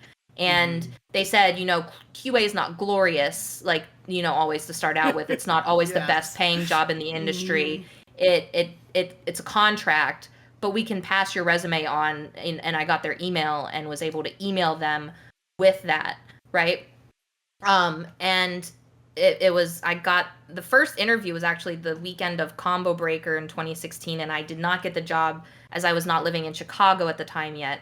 But they interviewed me when they were looking for more QA for Injustice when I had moved out there, because at the time I was dating Decay. And I had moved to Chicago, and since I was living there, it was like a no-brainer, like, you know, because I did pretty well the first interview. It's just I didn't live out there yet. Right. So I did get the position that time, and that was my start. And it was great. I did QA for 3 years. I only became a community manager for the game that I'm on now in Atlanta in 2019, and I've been doing that. But it's actually nice to not work on fighting games now, because it doesn't have any conflict of interest with doing commentary as well. Man, you are not the only person I know who was a big FGC head and then worked in fighting games, and then now they don't. They work in other games, and they're like, whew, never want to do that again. I know. I definitely know a handful of people who are in that boat. Yeah. Although maybe not for the same reason. Stephanie, it was Derek. Derek said it wasn't glorious. Oh, that's really ratted out Derek. Like, look, as a former, it's true though. It isn't the most glorious start, because unfortunately, like in this, you know, I had a great experience at NRS. Like I miss the people there and still talk to them all the time. One example, Stephanie. There's many though that I still talk with, but the industry as a whole, it is a harder one to start out in, but it gets better as you move up. Right. So look, as former QA, I will tell you, QA is not like everybody I know who's been QA always mentions that, because we're always the bottom fish on the, you know, we're at the bottom of the ladder basically. And I always sorry to sidetrack, but I always tell the story that our company hired this QA manager director to defend the QA, and he did such a good job that they fired him. So, you know. Oh my god. But, so your switch into commentary, we can talk about that. Okay. You talked a little bit about it, but I'd like to hear more of like what was the draw to you and how you feel like that. How did that transition go, and how did you go about learning how to do it? It was a scary transition. Like I really gotta owe it up to Gwinnett Brawl, the GB Dojo folks here in Atlanta, Georgia, and just the family that I've made in the FGC here in Georgia. Because I started going to locals in Chicago. I would go to GGA a lot. That was where I first started jumping on the mic. I would jump on for GGA with Tommy Waffles and all the locals. Like that was the first parts in my reel actually were little bits from Injustice 2 commentary at our locals. I would compete, but then I was like, I'm a little scared, but I guess that's like it's a way to get more comfortable. I would jump on, as in a casual environment. But then I started. Dragon Ball came out, and I've been playing that since launch. And I started going to the locals in Chicago for that. I went to a couple. I jumped on the mic once with the Arm, I think is his name. Yeah, the Arm. Yeah, Armando. Yeah, and then I moved to here for work in Georgia, and I started going there. And I didn't really have a lot of friends at first. Funny story. Blackwork, Max Blackwork, is one of my best friends in the local scene now. But it wasn't until CEO Otaku that he realized that I'm not like an e-celebrity, because like he thought like I guess him and a couple people thought when I first started coming to locals that I was like too cool to talk to them or something. And I was just like, dude, like it shouldn't take me having to chill here at the bar at CEO Otaku with you guys to realize I'm just a normal person. But I guess like internet following sometimes that can make I hate that thing, but it like they're some of my best friends to this day, and I'm glad we were able to smooth it over. I'm so popular. No one wants to be my friend because I'm so famous. I just went there to play games and learn, and I thrived. That was where I started not going 0-2 in Dragon Ball. I started like going 2-2 at our locals, and eventually there was one monthly I did get third at. But yeah, it was GB Dojo that I really grew. And also the Data monthlies that I grew here, and I started jumping on the mic. Data started being cool with that, and then Data was able to get me on for CEO Otaku in 2018. Nice. So I did Dragon Ball commentary. Well, we did 2019 with Samurai Showdown. Yeah. No, we did Dragon Ball too. Oh wait, I didn't do Sam Show with you. It was Dragon Ball. We did. It was 2019 though. Oh, okay. There you go. Sure. Yeah, because I was upset with who I got top 8 to commentate with because they didn't know the game actually. But you did, and it would have been great. That person's canceled though. That like did top 8 with me there, so I can hate all I want. Yeah. I know you're Whoa. Okay. But yeah. Oh my gosh, I'm getting sidetracked. No, it's all good. Talk about yourself. Talk about. No. What am I?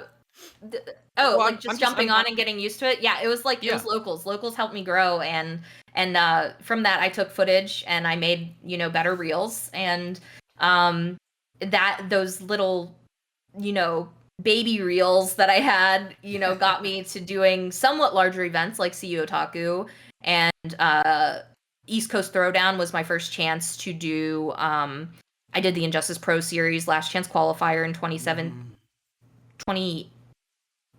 Yeah, 2018. 2018. And yeah, it was 2018 that I started getting these somewhat larger than local events.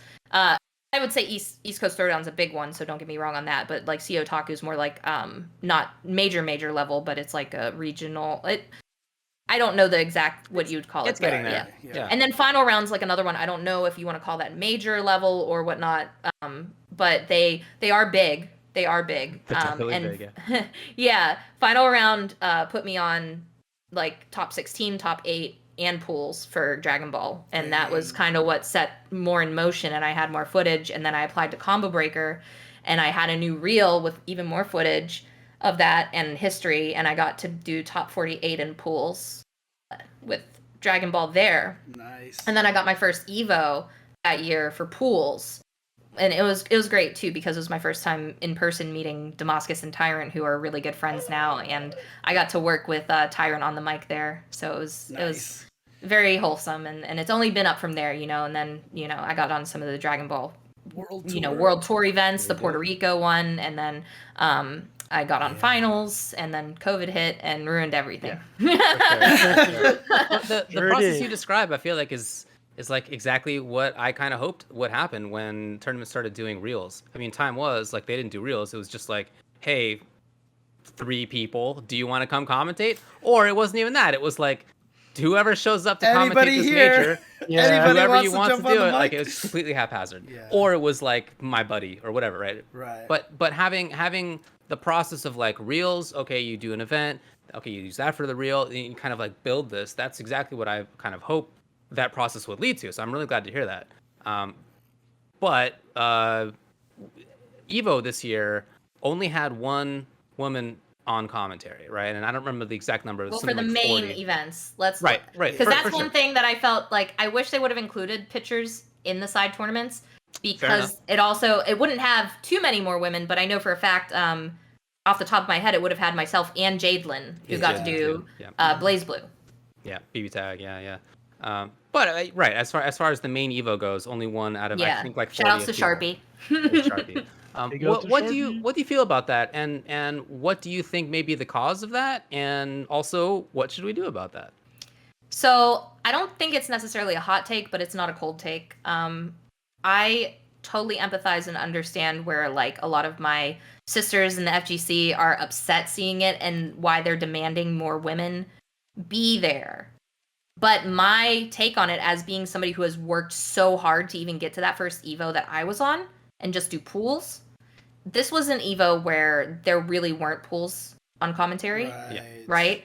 So there's not those extra spots too for people that maybe aren't, you know, the Sajams or Ultra Davids or, you know, James Chens of the world and stuff, right? So Wow. the Tupperwares.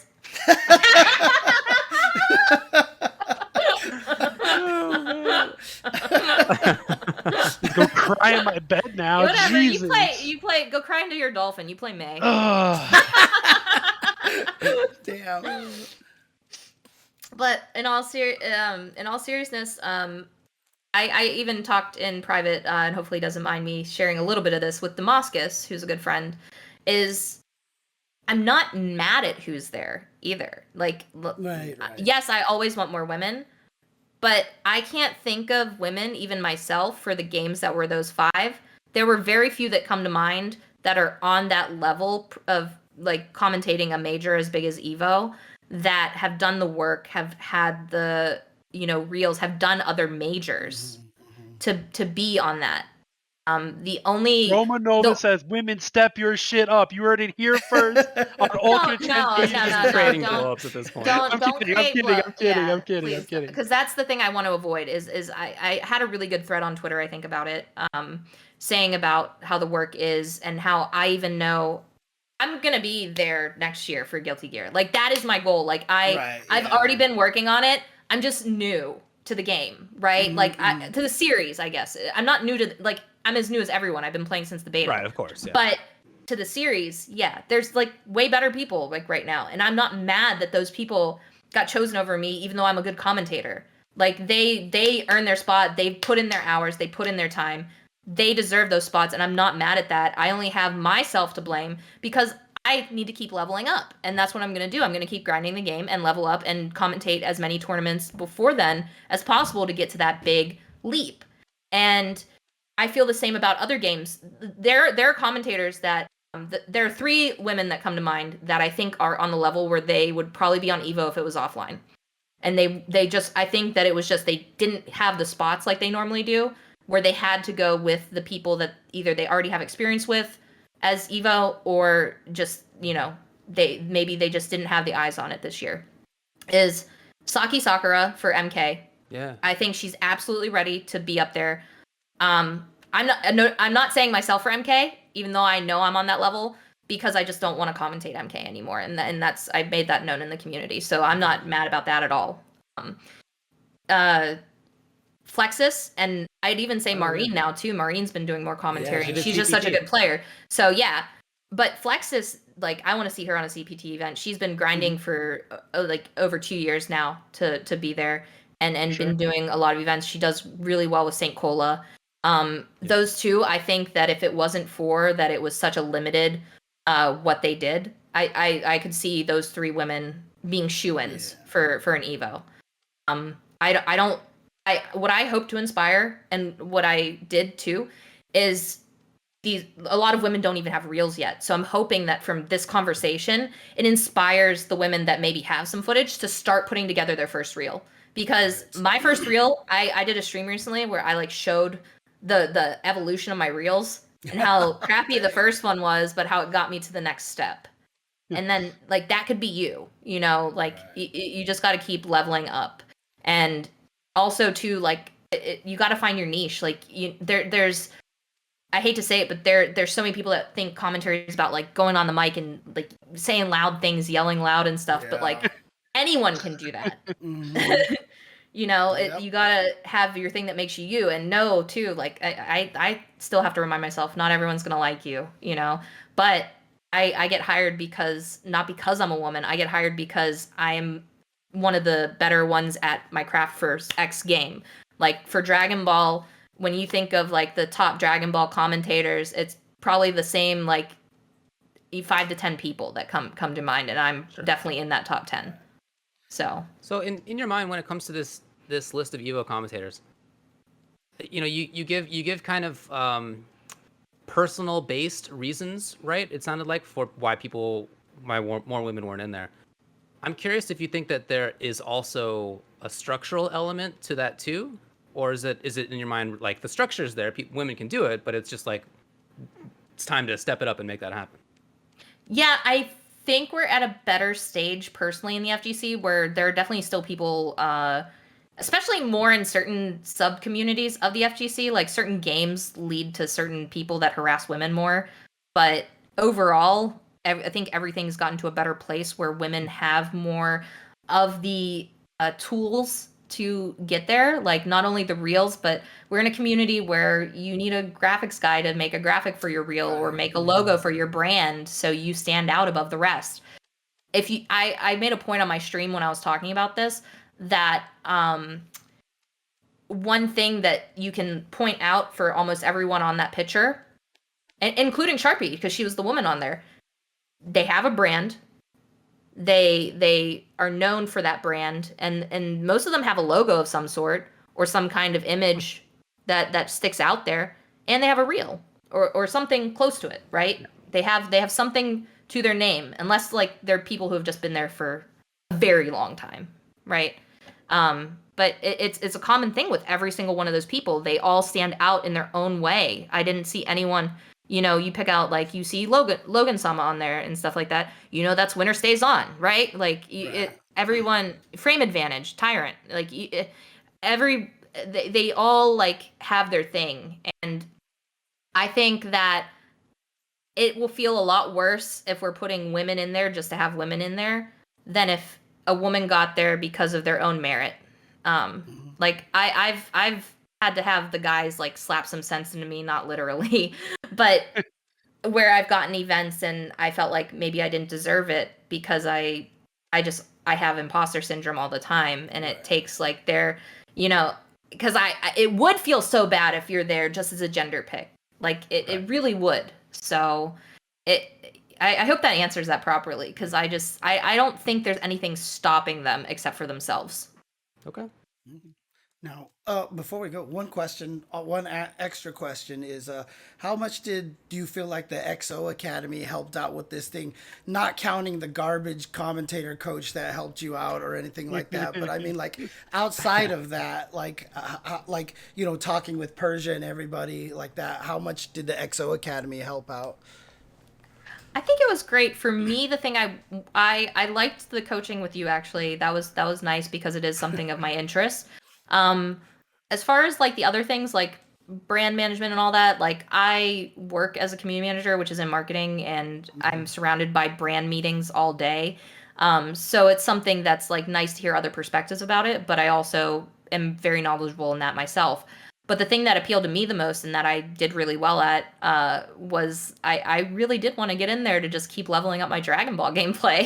and I got to play with the Kill Sage, you know? So, and getting to coach with Sage for 4 weeks, you know, it didn't make me the best. Like I'm not gonna be the top tier player, right? But I was playing Android 18 at the time and Adult Gohan and Super Saiyan Goku, and I definitely leveled up after that and learned a lot. And it's carried me to this day. And that I think also that stuff helps me on the mic. That's why I actively. One of my biggest things too is you need to like grind these games. Like I'm sure there are commentators that don't always actively grind every game, but for me, it makes me feel more authentic that if I won't commentate a game unless I'm like hype about it. Like, and not just hype, like I want to watch it. Hype that I'm playing the shit out of this game. You can come to one of my streams and hear me yell at somebody because they blocked some kind of mix up that I didn't think they'd block. So, but makes sense. James, you want to hit her with the final question? I mean, it seems like a pretty no-brainer answer. It does. But, I always ask everybody where their handle comes from, and you're Romanova, and where did that come from? Black Widow. Yeah. Yeah. It's definitely pretty obvious, yeah.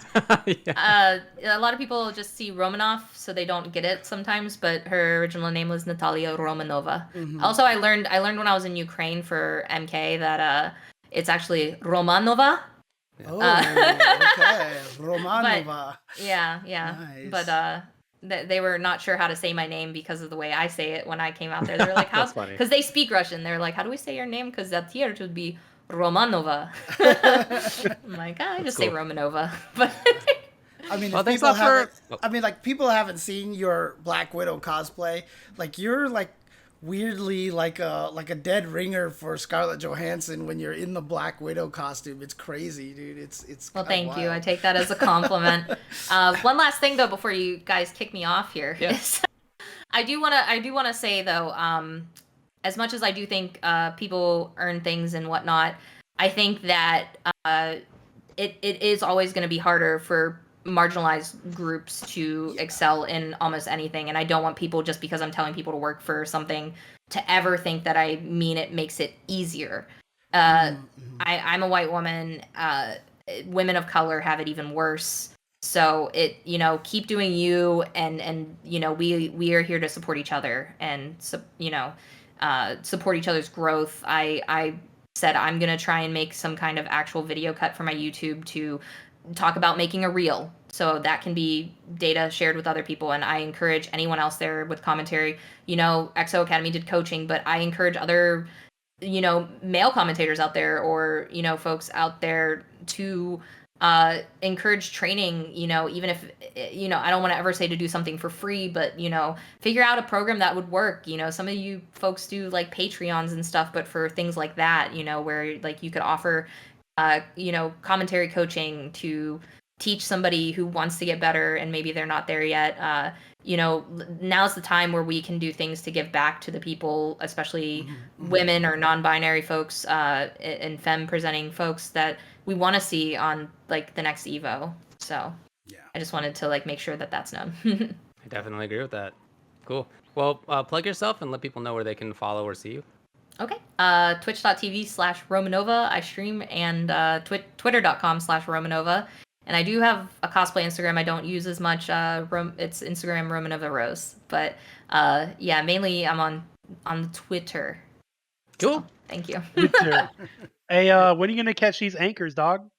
I don't know. When it ain't nothing but a hair flip. So. All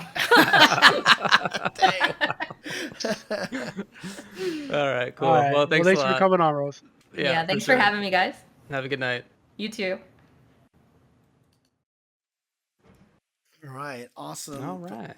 Thanks for having her jump on here and talk about all the, I especially, liked hearing her thoughts on the Evo commentary situation. So that was really cool. Good timing. That was awesome. All right. Nice. And she deleted me. She did, but whoever picked her to come on and invite her tonight they made a good pick. So thanks a lot to whoever that was. I don't know. Might have been Brock. We'll never know. Okay. We'll never know. Well, all right, cool. Well, let's move on to the next one. It was definitely Brock, to be clear. Let's go to the 5-5 matchup and do our viewer questions. Can you set up the poll, please? The poll has been created. Woo! Damn, James on point. All right, so as we read I was through ready this, with a lot of other stuff and I forgot other things. So that's all good. Type in exclamation point and the number of whichever one you do as I read through this. So number 1, in the advent of the push to re-release Marvel 2, should re-releases of classic games get balance updates or mechanical changes or even graphical updates? Would new players be drawn to get into a classic game without some additional content or modern upgrades? 2, do you think commentary style changes based on the speed or high damage of a game? Should it? Vampire comes to mind, given how fast it is. Number 3, if fighting games were in the Olympics, how would you decide on which game or games it should be? Would it be team or individual? 4, do you think FG Esports has a future with events structured more like boxing or UFC cards, with top players competing for titles and cash prizes in longer sets, like Punk vs. Idon first to 10, and an undercard of similar matches from different games? 5, assuming the Capcom blacklisting of Saiyan is true, would that affect the way FGC influencers discuss fighting game publishers when they are off duty? Should it? Is Capcom in the wrong? Number 6, there are aspects of esports that FGC people don't like, but people also want fighting games and the FGC to be more recognized. What aspects of the FGC should be pushed more so that it can break the niche genre impression? There you go. Those are the 6 questions that we got. Again, type in exclamation point, then the number that you want us to discuss. Everybody with the 5. I want to see violence. Let's go. It's about to dominate. That's for I sure. want to see violence. Let's go. All right. Yep. So type exclamation mark, the number of what you want to see. Interesting to watch this move in real time, which I can see here and nobody else can see. Okay. Come on, we've only got like 39 votes. Let's get more votes in here. Come on, let's do it. If you are a subscriber to the channel, you can subscribe more than, you can vote more than once. You can vote more than once. You can also subscribe more than once. You can do that too. You can gift sub to someone else, your buddy, so they can vote more than once.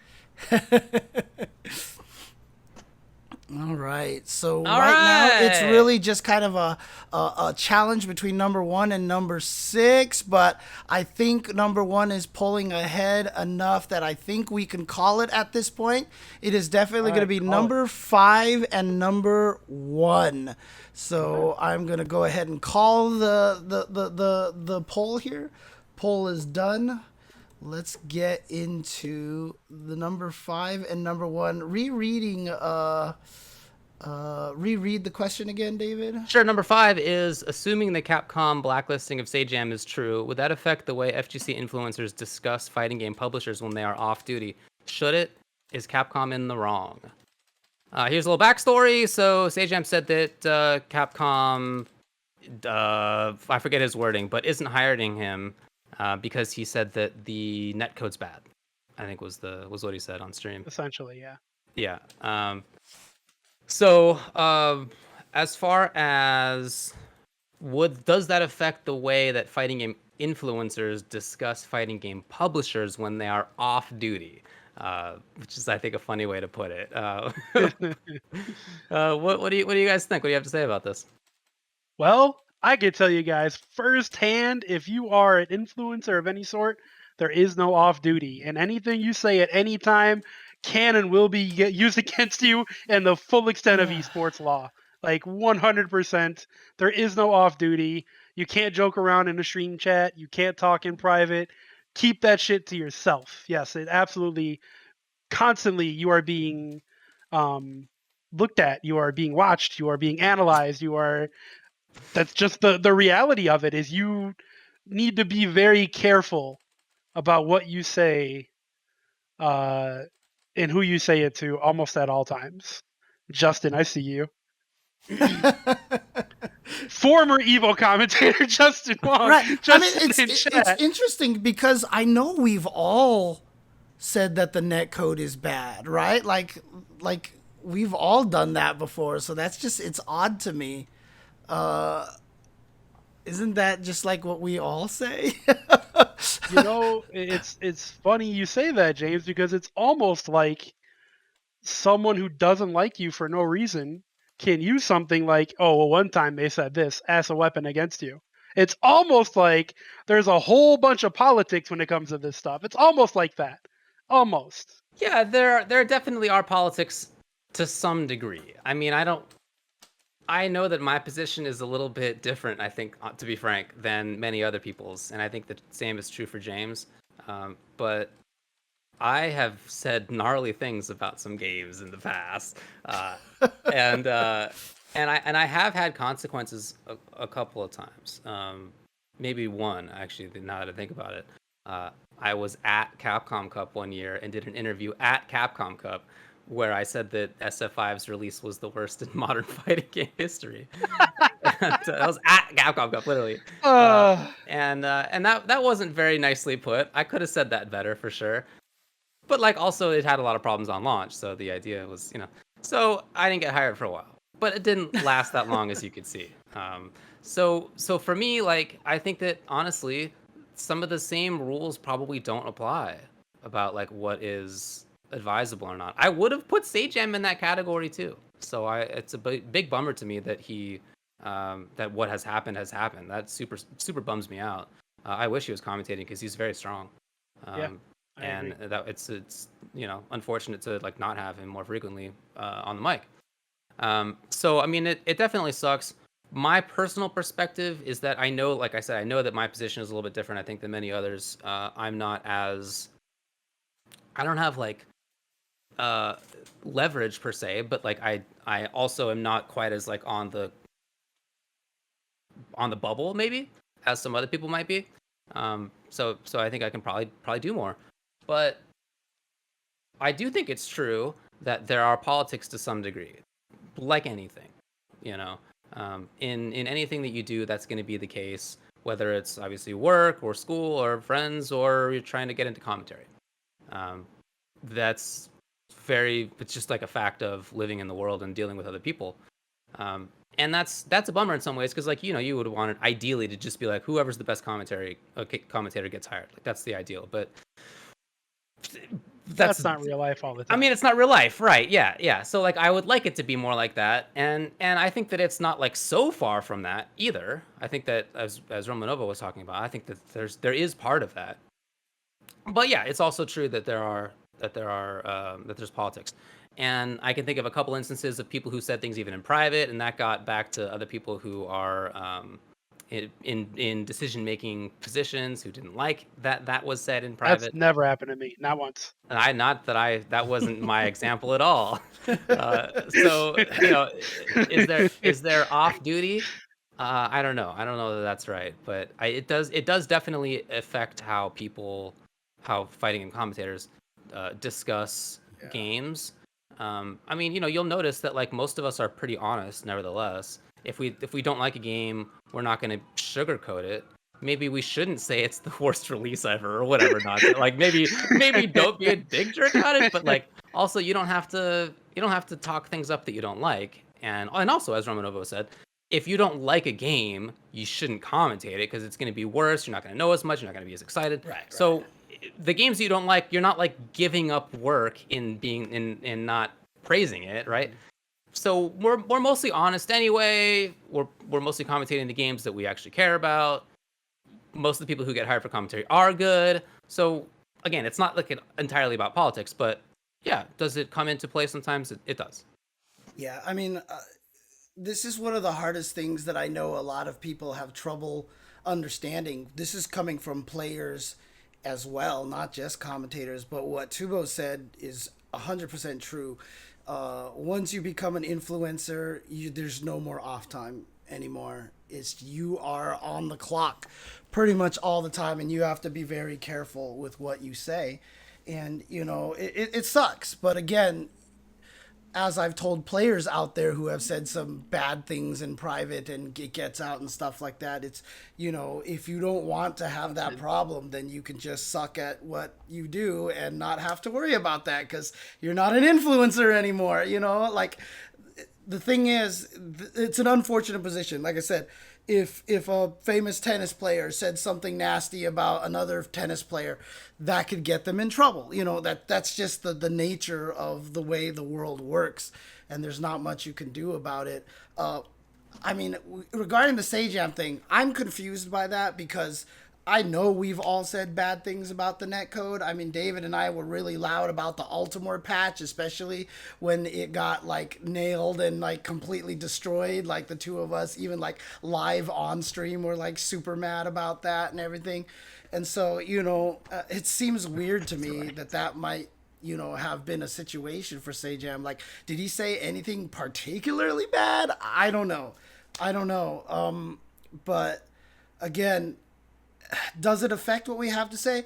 I've had a situation before, bless Carolyn, Carolyn, she's told me before, like, she was like, speak your mind on anything. We don't want to, force you to,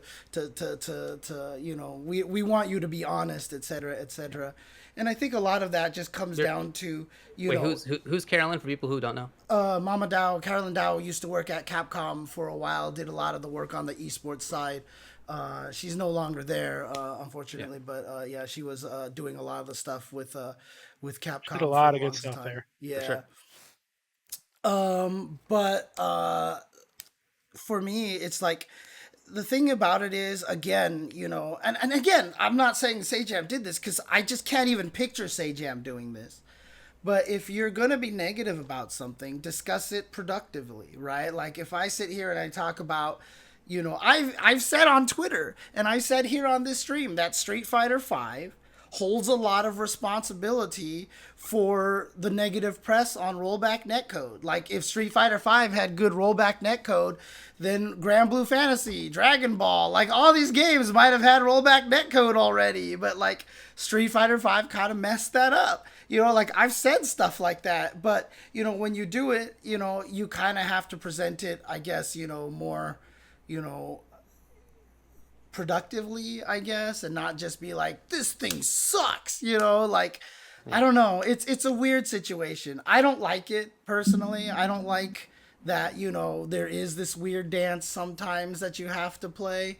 I mean, a lot of people got frustrated with me and Jeremy this weekend because we didn't bring up the netcode during Punk and Smug's match. That was clearly okay. Yeah, not good, right? You didn't talk about it. Yeah, we didn't talk about it on commentary, but I'm still not even 100% sure where that stands. Like, are we allowed to be like... The last couple times I've been on CPT commentary and there's bad interactions, I talk about it. I feel like it's something that's right there. Yeah. No, I don't say stupid Capcom. If only they had, like, you don't. No. You should like a super villain. Stupid Capcom. If only they had. That would be fantastic. There's a way to sell that, probably. That might be true, but I'm probably not going to be the one that does that. But again, next challenge for you. Anyway, like I think you can address that, but just as you're saying, don't be a jerk about it. Right, exactly. That's the hardest part, is when you're doing commentary and stuff like that. And like, do I want to say that maybe I haven't said some things because I am scared, because it is my source of income? Probably, maybe not sometimes intentionally, but it's definitely something that happens. And like, I don't know if I can control it as well as I want to. I'm not the kind of guy who just runs out and says everything sucks in the first place, but is it tempered by that? Probably. I mean, I can't say it isn't, but again, I think the main crux of this question and the main answer of this question is what Tubo addressed, and is when you are an influencer, you are never not on the clock. Even when I talk about fighting game stuff, when I make comments about, team tournaments, like, I'm trying to make offhand comments about that, and, you can't. If you're an influencer, you're just not allowed to do that, which is probably why guys like Skip Bayless have to be the way that they are on ESPN. They just have to be jerks, because then it kind of gives them the leeway to say whatever they want, Their brand. I hope that never happens in the FGC.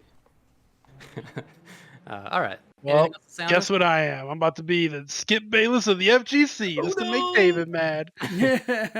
I couldn't get away with that if I wanted to. Okay, all right. Anything else to say on this? Nope. Cool. Let's move on. Next question is the number one question right here. Should re-releases of classic games get balance updates So the full question, this is in regards to MVC2. Should re-releases, in the advent of the push to re-release MVC2, should re-releases of classic games get balance updates or mechanical changes or even graphical updates? Would new players be drawn to get into a classic game without some additional content or modern upgrade? Hey, I'm gonna go stop my cats from doing cat stuff. I'll be right back, but please answer this. Okay. All right. Well, I saw you shaking your head a little bit there, Tubo. I was shaking my head at David, who was shaking his head at his cats. Yeah, for as far as the question goes, should re-releases of fighting games get balance updates or mechanical changes or graphical updates? I feel like all I have to say is look at HDR. I mean, like it's if you're gonna do that, and I actually mean that in a positive way. If you're gonna do that, then you have to include the classic game on there as well. Right. You can't just like if you say you're taking, I don't know, King of Fighters 11 or whatever, an old game, and you're modernizing it on new consoles. If you change it in any way, it's a new game. It's not the same game anymore. Right. So like when HDR released, they had HDR version, or you could play normal old ST. Which I think if you do that, then that's totally okay. But if you're trying to peg something as like a re-release, like say put Marvel vs. Capcom 2 on PS5, then you can't rebalance Marvel vs. Capcom 2. It needs to be Marvel vs. Capcom 2. Because if it's anything else, then it's like a remake, not a re-release. Right. All right, I think I've got this. There we go. All right. Good job. Nailed it. Oops, I keep forgetting to toggle off the timer update. Anyways, so for me, this is a really tricky category because, we do have the precedent in HDR set up, right? And HDR wasn't necessarily well received by a lot of people. I mean, if you're in charge of the balance and a Fei Long player says they don't like Fei Long and the Chun-Li player says they don't like Chun-Li and the Cammy player says they don't like Cammy, I mean, maybe there's something to reconsider how you're rebalancing the game. I mean, that's just all I'm going to put out there. So should they be rebalanced? To me, it really depends on how old the game is. If the game is really old, rebalancing is something you have to consider very, very carefully. And my logic behind it, my philosophy behind rebalancing old games is always change the result of something, but not what the players can do, right? So, for example, I wouldn't get rid of Ganejin combos. I wouldn't get rid of Chun-Li being able to buffer crouching medium kick into super really, really late. I wouldn't get rid of the unblockables for Yuri and Oro and stuff like that. But change the results. Hoyokusen, for example, lower the damage on it. Maybe make Ganejin so he doesn't build meter until the combo's over.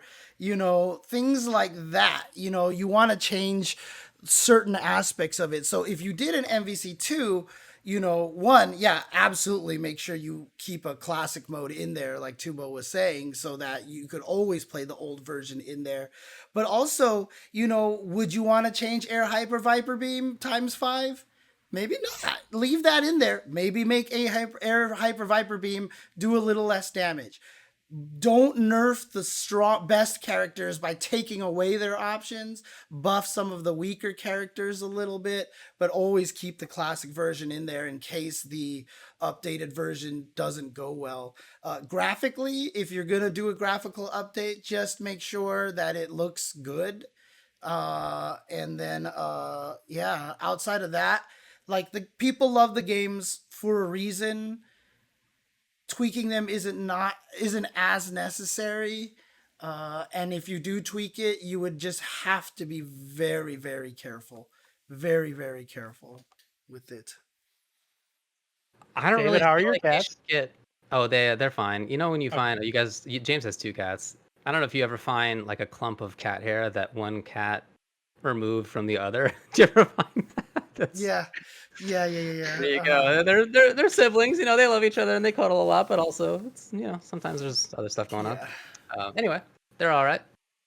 I don't really feel like there should be, like there needs to be maybe any balance updates. Mhm. I don't know of any example of a game that has been out for a while, especially one that can be considered a classic game, that had updates that anybody wanted to play. That hasn't happened yet, right? Like there have been edits to a few. Maybe the only one that I can think of is like some people play like the MK9 edit that somebody, I forget who did it. Might have been Rio who did it. I don't remember. Some people play that, but like still, most people are playing MK9 or even still playing the actual one.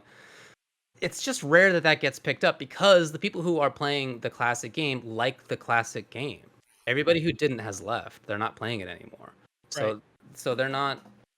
What audience are you going for, right? Like in making these balance changes, I don't really think that it makes much sense. Yes, would I like to play a version of Q where he has anything that's cancelable and comboable outside of point blank range? Might be interesting. You know, what if background house that causes a launch actually caused a combo? That's right. What if you launch somebody and they aren't in a comboable state? Like, it would be nice. But I also am aware that other people wouldn't be playing this game, and that I don't know if I would be for long term either. I think that might be like an interesting little experiment, but it probably is not worth making a whole game around. I mean, if it's we all have.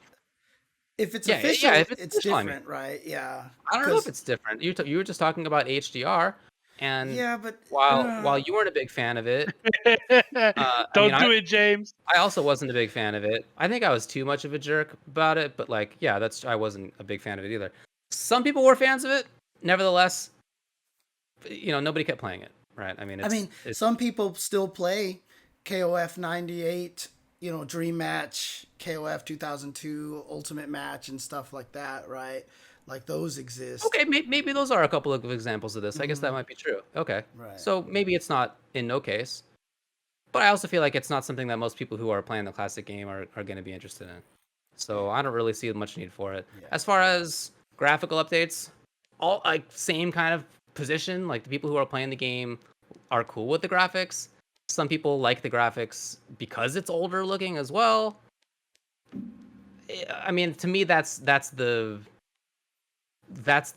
question that should probably get more consideration. So here, whether to do a graphical update. I'm going to throw out my old man caveat on the graphical update stuff. If it's sprite based, leave it alone. If it's 3D, go ahead and upgrade it.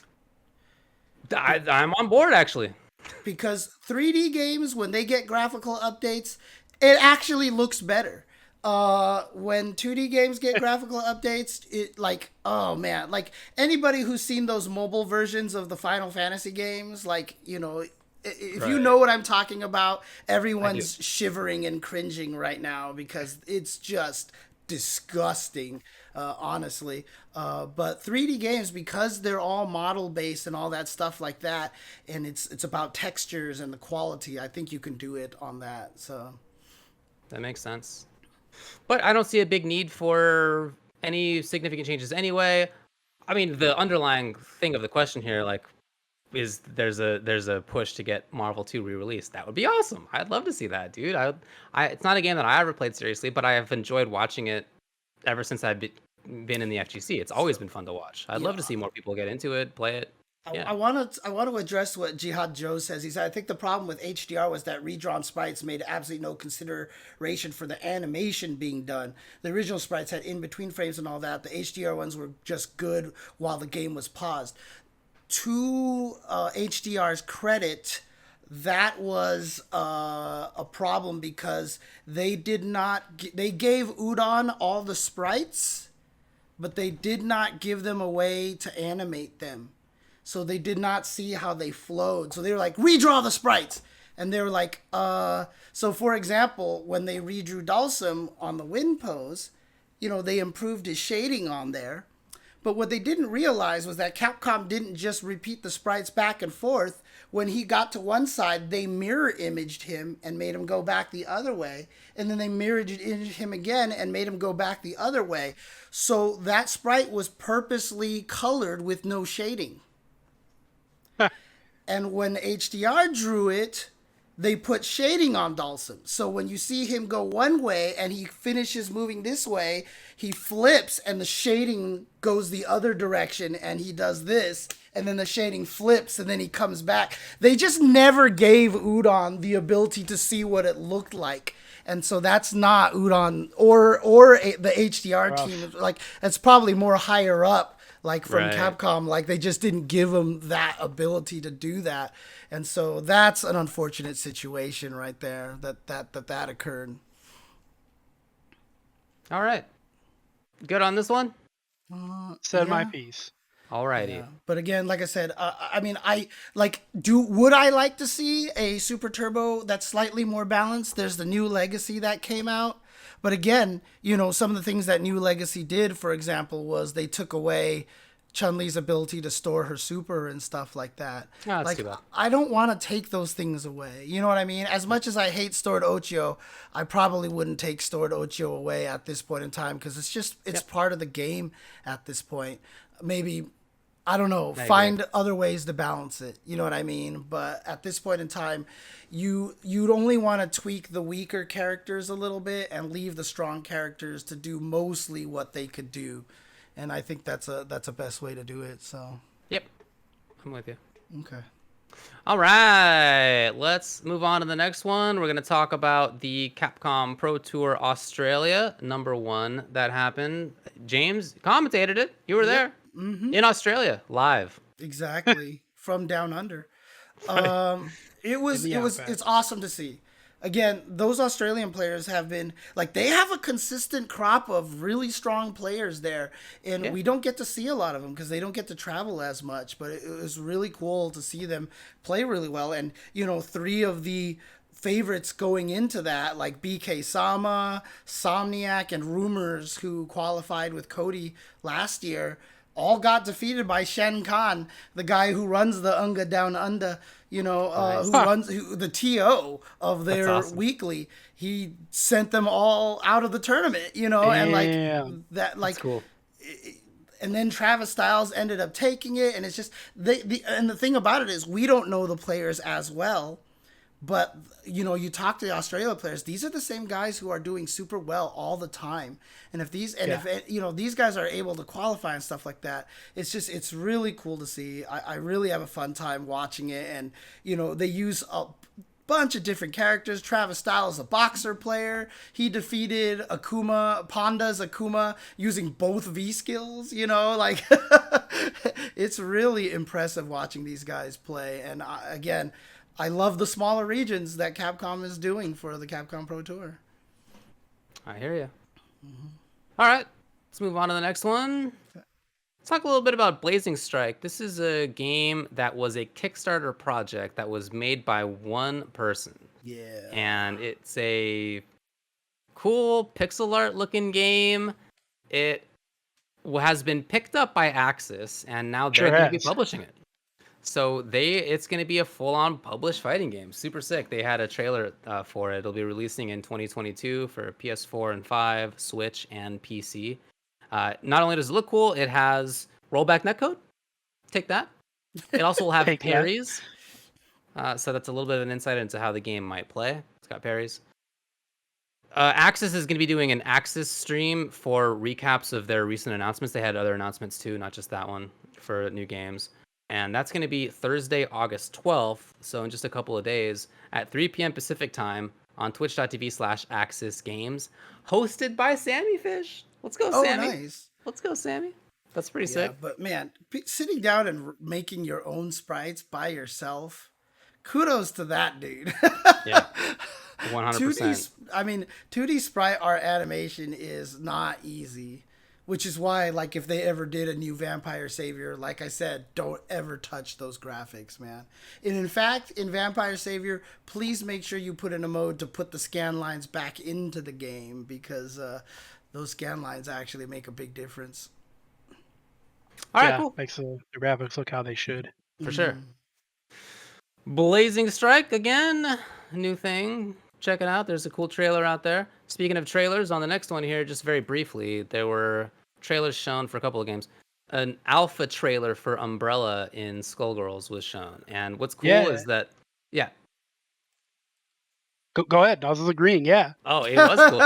What I liked about it is that, as they've done before, they show a lot of the sprite frames are unfinished, sketchy. right? Yeah, It's just yeah. sketches. Yeah, I think that's so cool. It was a little bit of an insight. She's got some rangy stuff. She had a literal full screen command grab where her like umbrella unrolls and like licks you up from actual full screen. So that was cool. Just in alpha. She's going to be playable in alpha soon at some point. And then in Grand Blue, there's a trailer for Vira, who will be released in December. Not even really a trailer. It's just like, this is going to be a character.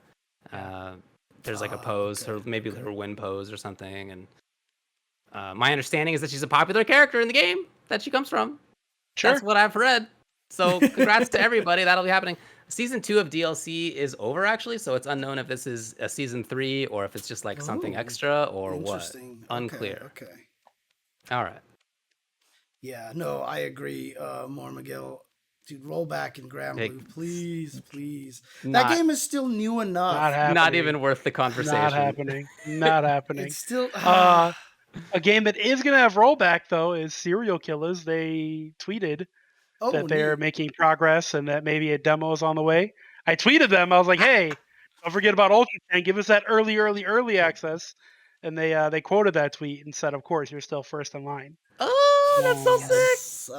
All right. We'll have early access to Serial Killers. Yeah, whenever they just have to that make happens. sure that they give it to people in order so that it's released serially to people correctly. So Wow, what a killer idea. Up next, we have...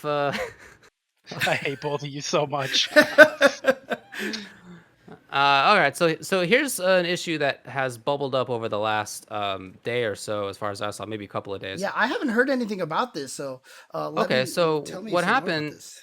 is, and this is the best I could tell, I tried to do a little bit more research into it by actually DMing some of the people who are involved, and I haven't heard back. So they're also in Europe, so that might just be like they're asleep. So Yeah. my bad. Okay. Probably nothing weird about that. As far as what happened for Dojo Fighting Fest, it was an online event in March, like I said, in Europe. It was through PlayStation's site, like it was like compete.playstation.com, their website, and which uses ESL's like gaming site for brackets. I don't know if you guys have seen it, if you haven't checked that out, but that's what it uses. So some people haven't gotten paid. It's unclear to me if it's categorically that nobody's gotten paid or if that's just some people. But it has at least some players and at least a couple of commentators. And not just that, but like player was supposed to get a PS5 that hasn't been shipped. And again, that's in March, so it's about 5-ish months at this point. What's the deal with that? Well, I don't know. I mean, again, it's unclear to me. People were saying that it's supposed to be paid by ESL, which could be, and I don't want to make it seem like I know any better. But I do also want to say that it's the case that ESL's name is in the PlayStation Gaming's brackets. And some of the things that is true for, ESL's actually not the party that pays out. Because I've seen that, my case, several times now at this point, where that website's there, and even in some cases there, I'm interfacing with people who are from ESL, but they're actually not the party responsible for paying me. Right. So again, it could be the case that ESL is the one that's due. I tried to find out, and I just don't know the answer to that. In any case, sucks that is true, that they haven't gotten paid yet. I hope that happens soon. Yeah, I mean, that's unfortunately very common in esports. They hit you with this net 90. I mean, net 180. I mean, net one day. I hear you. I mean, one day. I mean, one day, maybe. Someday. Yeah. I mean, the worst case that it's happened for me was over a year. And I ultimately had to be like, are you guys aware that I'm a lawyer and I'm the guy that other people take this I'm to. the guy. I could do the thing. Yeah. And then we finally did get paid, but that took a while. Just honestly. like if you're gonna try to sell merch using somebody else's art, we have a lawyer We have a lawyer right here. You Yeah, can ask him yeah. about it, dude. You can ask him. It's definitely not unheard of. And even in some of those cases where I haven't been paid, I haven't always spoken up about it. I mean, I'm like behind the scenes, I'm trying to get paid, obviously, but I'm not like out there tweeting about it because, like, yeah, like I have the powers of an attorney, but like also I don't want to burn bridges. Like, there's other reasons, right, to like not be talking about that stuff publicly. In my personal history, ESL has always paid on time. I just want to let that be known. But I have also heard that other people have had problems getting paid by them in the past too. So maybe my experience was an exception. I'm not really sure. All right. I hope it gets paid out. Maybe they know you're a lawyer, so they're like, pay David Right. first. Yeah, pay this guy first. We'll deal the rest later. Yeah, yeah. Little do they know, they're hiring David. All right. Well, there's a few upcoming things to talk about. One is that EVO 2021 Online Weekend 2 is this coming weekend. So if you are somebody who likes fighting games, and I suspect a lot of the people in here like fighting games, and you can check it out. Again, that's Strive, Skullgirls, Street Fighter V, Tekken, Street Fighter V, and MK11. I'll be doing MK11 commentary. I'll be doing it for the North America region. That'll be cool. It's going to be me and Chef. We're going to be commentating and having a good time. Nice. Good stuff. Good stuff to Chef. Check that out. And then, that's twitch.tv/Evo, if that was unclear. Also, Fatal Circuit was announced last week. Just didn't talk about it. This is an MK11 series for Europe. It's 9 weeks long, and it's from UYU. So hats off to UYU for putting that series on more than a couple months long. If you are in Europe and you'd like to play Mortal Kombat, and you'd like to do so in a way that's a tournament where you can get paid, check out UYU. They're on twitter.com/UYU if you are somebody who wants to investigate that. Alrighty. And then Texas Showdown was announced. That's not going to actually happen until next year. That will be April 22nd to 24th, 2022. But they announced it, so hopefully things are cool in Texas by that point. Hopefully things are cool. Yeah, everybody. I mean, this is what we did last year in 2020. We're like, all right, we've scheduled out this in 2021. We should be good by then. And Man, yeah. Don't remind me. Speaking of TNS, Chicago is happening this weekend. I was gonna go to commentate, but I had to let Tong know that I'm not risking it. I'm staying home. yeah. So hopefully everybody at TNS Chicago stay safe. Please mask up. And better yet, if you're not vaccinated, don't go. I mean, clearly I can't stop you, but Yeah. just be responsible. And I have a lot of friends that are going to be there, and I'm super sad I'm not going. And I was pumped to go back to an FGC event for the first time in over a year and a half, but it is what it is. So good luck to everybody going. I'll be watching the stream. Stay safe.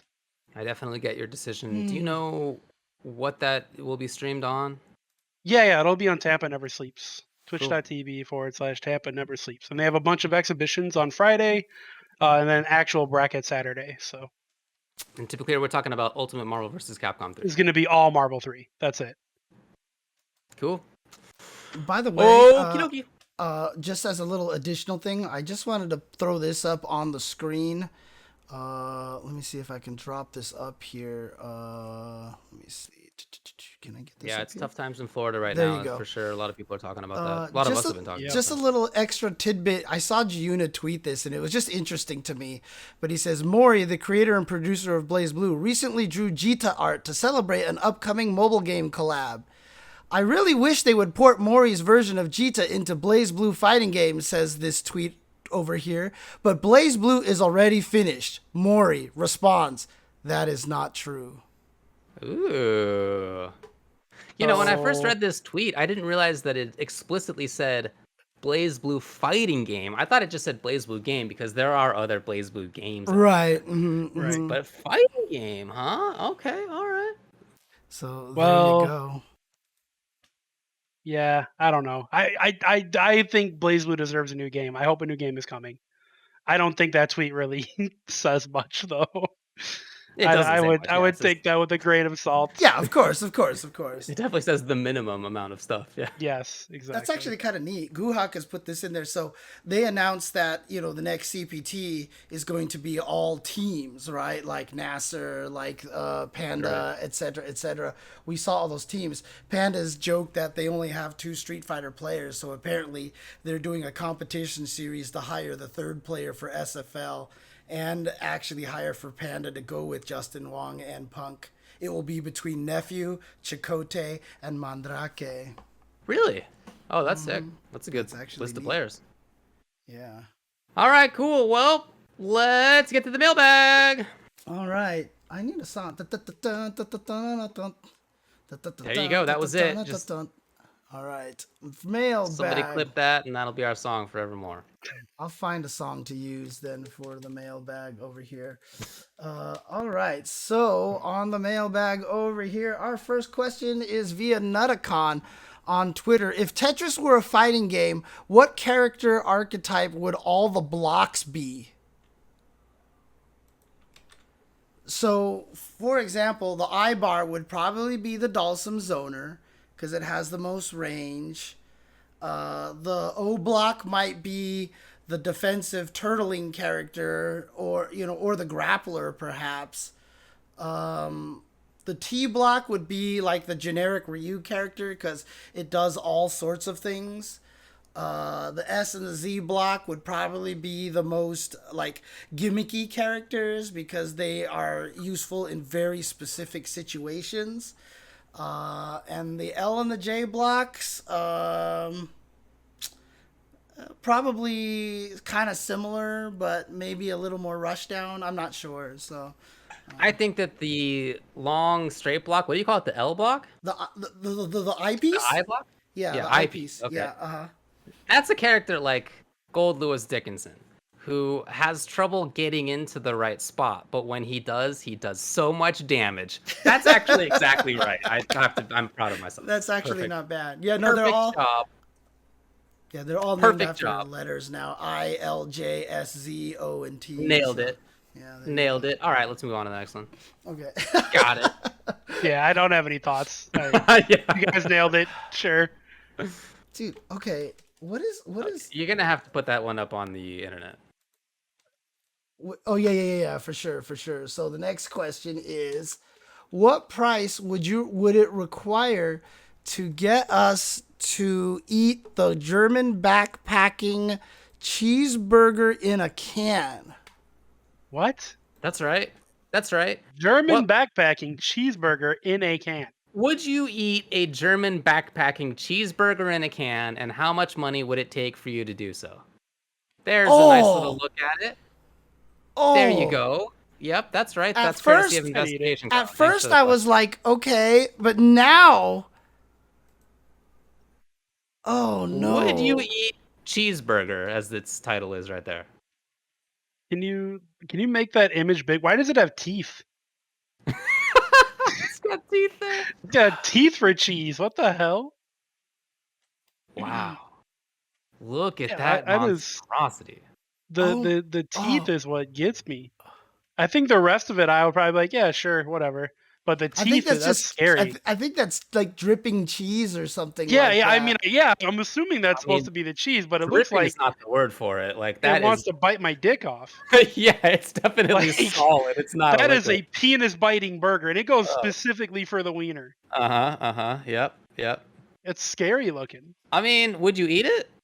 If I was starving, sure. Well, okay, but you're not starving. Somebody's just like, hey, how much would it take you to eat this? How much money? I don't know, man. Like, if I know I'm not going to get sick from it, just give me like $100 and I'll try. You don't it. know that. I don't know I'm going to get sick. Then I need at least $100,000 to cover my medical bills. Because I don't know if I get really sick, then I got to cover those bills. Well, I'm not going to eat a cheeseburger regardless because that's mixing milk and meat, and I'm too Jewish for that. But if this were just a regular burger, I'd eat it. I'd try it out. Why not? No, see, you have to say I wouldn't unless they paid me $100,000, because If somebody otherwise walked now up to someone's me with gonna this offer. German backpacking burger, and they were like, "Hey, Dave, you want to try this German backpacking hamburger in a can?" Let me tell you something. "Yeah, I Okay, guess." you have to be careful, David. You have to be very, very careful right now. Okay, because on Synchronize, we were asked, what would it take for us to try Marmite by Investigation Cone, and Olaf said I'd try it, and then lo and behold, an Amazon package on my doorstep, box of Marmite.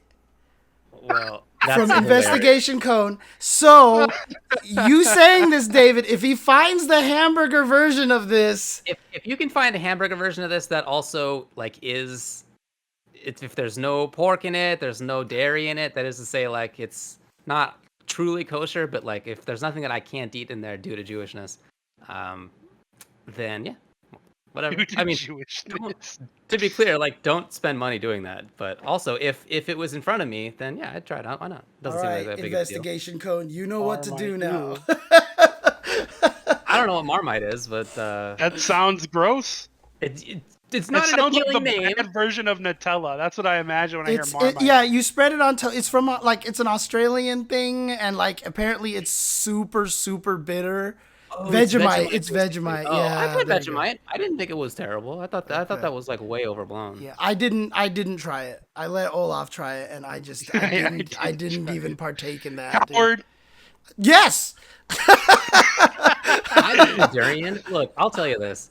There are things that I don't eat because like I choose not to. But other than that, I'll eat it. Whatever. Of course. And before I started choosing not to eat those things, I ate a lot of different stuff. That's for sure. I got adventurous sometimes. You ate a lot of food, but you never washed any of the dishes afterwards. So, you know. Facts. Right, Burger in a can needs to be in the lyrics for the male theme song. Oh, now my cats are being cats right now. Okay. All right, next question. Ishun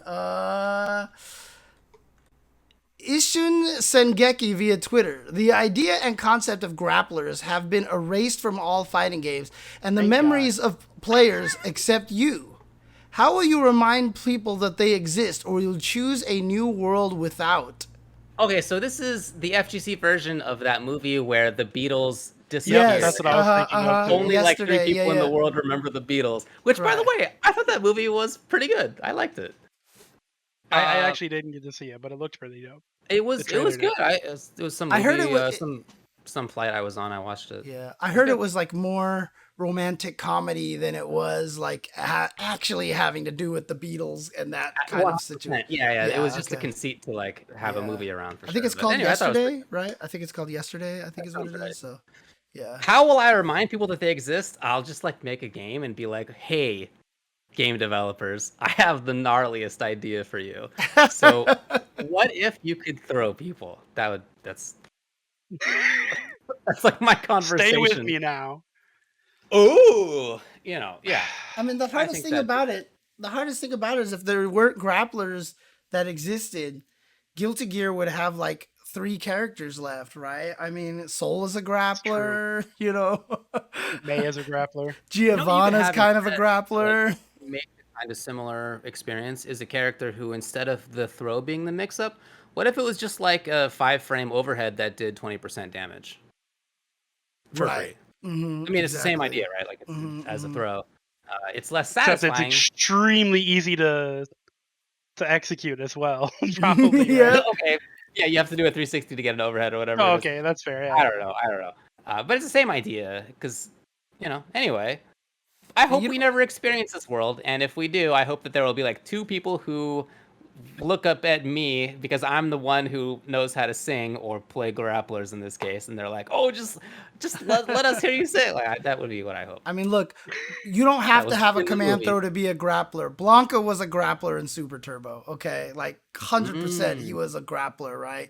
Giovanna's gameplay revolves so much around her regular throw that I really do think that she's a grappler, Like, if you did not use her regular throw, Giovanna is that much weaker. So I think she's a grappler. All right. What's the next one? I'm just trying to make grappler hating Giovanna players mad. So, Dubu Domo. Let's get this over here. To be clear, I would never tell anybody that grapplers existed, and we would live Yeah. in peace. Yeah, of course, yeah. We would all live in peace. There would be no war. Yeah. So Dubu Domo via Discord. What is your favorite chip mechanic, and how does it affect the game it is in? You know, SF5 white life, guard meters, risk, etc., etc. The best chip mechanic is the one that has the alpha blade, the gamma blade, the beta blade, the little teleport command throw, the running up the walls. Okay, yeah. Anyways, go ahead, guys. I have an answer to this question. I do have a real one. My favorite is a Grand Blue Versa is chip kills. You have to get someone down to 0% and then do one more hit. Yeah. I think that is the perfect way to handle chip kills. Guilty Gear almost has it right with FD, but if you run out of meter, then you're screwed, and there's certain situations where you still can't get out. Whereas in Grand Blue, if you get down to 0% life, you still have one more chance to get out of that situation. So I just thought it was a really cool way to handle that. You know, MK11 does that as well. Yeah. That's basically really cool. Also Street Fighter 2. Like, by the time your life got low, there was a guts on chip, so that everything that did chip was 1 pixel. Like, there's a certain amount, like, you could never die with a chunk of health. There's a guts that by the end, that's how everybody would tie rounds when it could go to 10 rounds total in Street Fighter 2. And so 2 people would play, and then right before someone died, they go, okay, stop. And then we would chip each other both to 0 health, and then we would tie the round and play the next round, and then do that again, and then that round, and then do that again, and play 10 rounds of Street Fighter 2 on 1 quarter. Wow. That's genius. Yeah. That's why they don't go up to that many rounds anymore. Champion Edition came out and they got rid of that. Wow.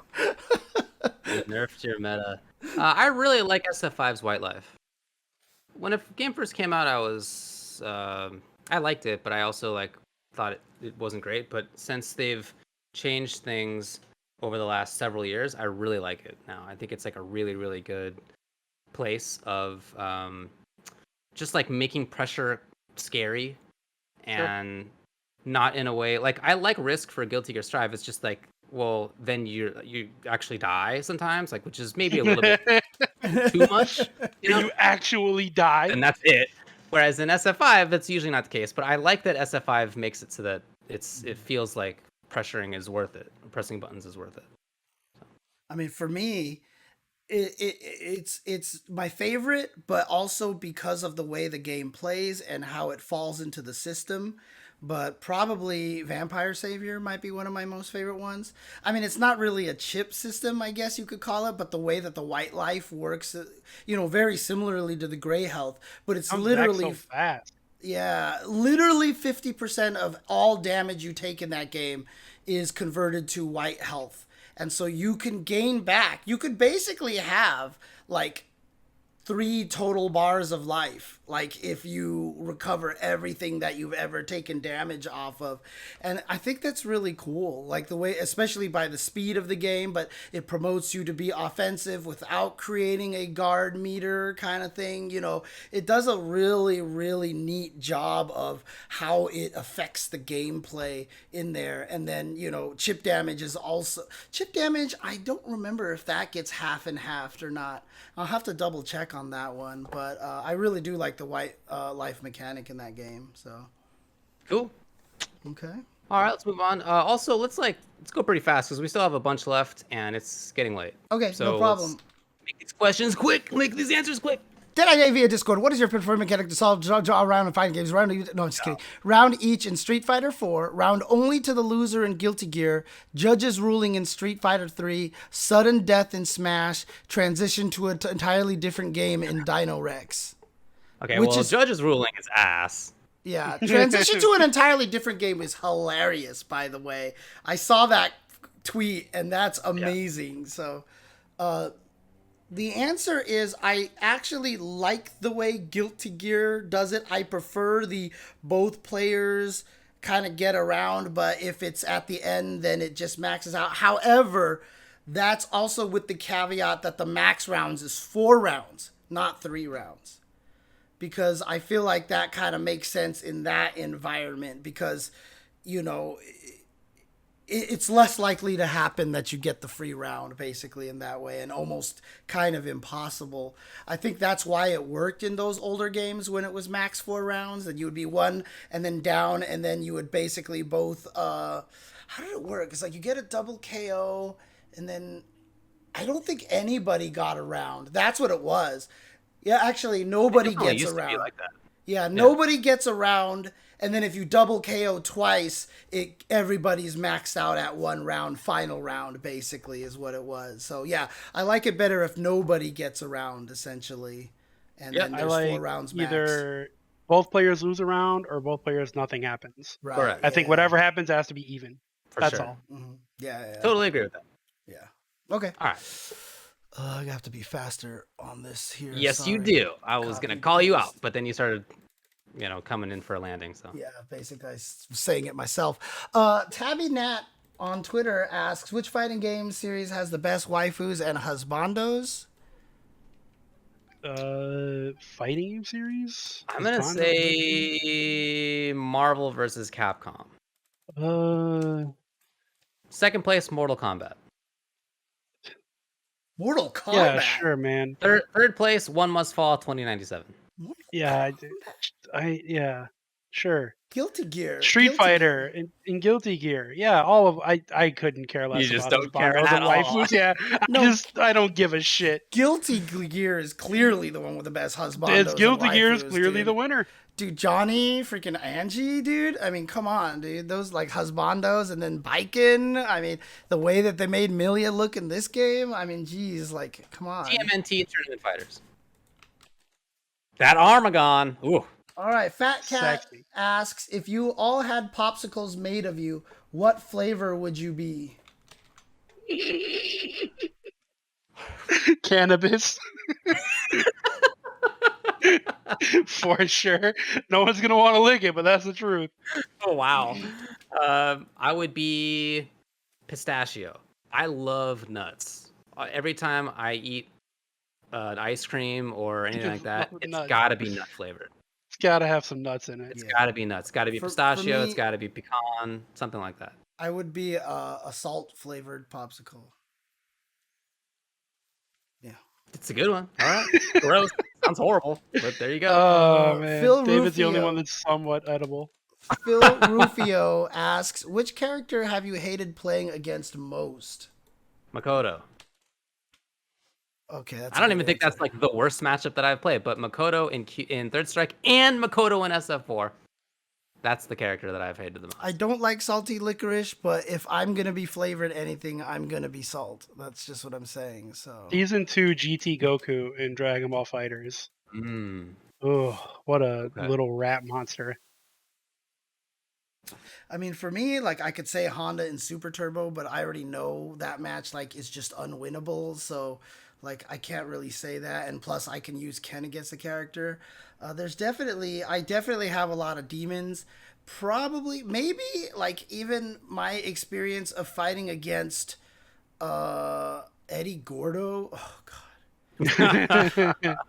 Oh man, Yoshimitsu and Soul Calibur really pissed me off too. Okay. Eddie Gordo, Xiaoyu, Zafina, any of those like crazy, I'm just like crouching on the floor and I can't hit you characters, and Tekken probably have caused... No Phoenix, huh? None of us said a character like that? No? Yeah, I'll snap that bitch in. All right, it's a free character. Okay. Better have a real good Magneto or something. Stephanie Brownback asks via Twitter, if you were a Mortal Kombat character, what would be your friendship? I'll light up a fatty boom batty and hand it to my boy. Dude, you got a one-track mind right now. I mean, it's just like, so if you actually know me in real life, that totally it's pretty makes sense. obvious. Mine would just be... I just give him the head nod. Yeah. So that's actually me in real life. I would imagine I would run up to them and just start hugging them, and the other guy would go, oh, oh, oh, and that's about it. So like they would not enjoy it. Why are they making that noise? Because James? that's the Mortal Kombat getting hit noise. That's why. Oh, okay. So, yeah, we'll go with that. Actually, to be fair, they would probably smile. Everybody says I give the best hugs, dude. Everybody always says I give feel the like best James hugs. Chen's would be he runs up to the table and acts like he's gonna toss it, and then he pulls off like the cover, and then there's like party supplies and Aw. things like that. I think that would be the one I would make for James. It's not. That would not be me at all. That would be very cute. David would give a lecture on maps. That would be so cool. Dude, have a map. Dude, your friendship. A Mercator and the other map show up, and you'd be like pointing out. Globes. You'll set the Mercator map on fire, and then have like your teacher stick and point to the other It's map. gotta be a globe. That's it. That's the only thing I'm gonna accept. It's Yeah. gotta be a globe. We don't have to get by on paper nowadays. You realize this, folks? We have 3D software. Doesn't need to be that way. Humble Dad Games Art via Twitter asks, do you think grappler characters typically lack flashy combos to nerf them? And does it take away from their How overall dare style, making them boring? How dare you? How dare you? First of all, no. Second of all, does it take away from the overall style? No. So just a couple of quick no's for the archetype that is among the most fun in fighting games that And everybody there loves. are some grapplers with pretty big combos. Yeah. I mean, Dude, Tanger combos honestly, aren't short, right? Right. I was just gonna say, Tager's combos are actually some of the sickest in fighting games. He's dribbling you around Dude, like a basketball. right. It's so cool. I'll tell you right now, Potemkin right now, some of the combos that I have to do in the corner and stuff like that are some of the most intense combos that I've done in recent fighting games, honestly. But normally you don't give them a lot of combos just because it is a balance mechanic. You know, you want to try to.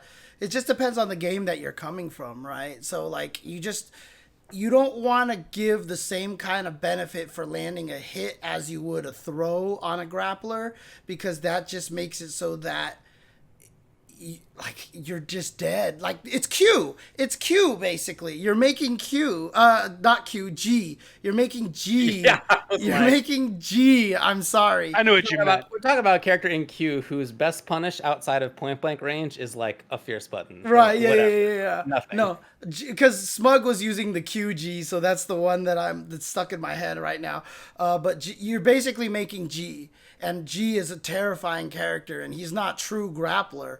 But that's I mean, Soul was like that too in Guilty Gear, the original Guilty Gears, even though his command throw led into big combos. Like, it just depends on how you want to balance the character out, to be honest with you. And you can have it either way. It's just now you have to find another weakness for the character. So in the original Guilty Gear, Soul never had an overhead. Like, he didn't have left-right mix-ups. He had no high-low mix-ups. If he didn't have wild throw, he would basically be useless in that game. And so having the wild throw is what makes him A, a grappler, and B, viable in older Guilty Gear games. Shout outs to grapplers, the best. Okay, next question. Second to last question. Shay Farsi via Twitter asks, what's the most challenging thing you have ever faced in your commentary career? Commentating a match with Bukake as the player. Oh no, that's a good question, actually. I mean, for me, it is probably just situations where the streams were down. The streams were up, but the matches were down for whatever reason. Right, yeah. That happened. I can recall in a few instances, I guess, but one of them was just like at Evo Japan, the very first one. There were no matches for like probably 20 minutes, 30 minutes. It was really, really long. Mm-hmm. And so we just had to kill time like forever. And eventually you just run out of things to say, but like I don't want to just sit there with my phone like some folks did back in the day. So that was challenging. But not terrible. Just it was a challenge.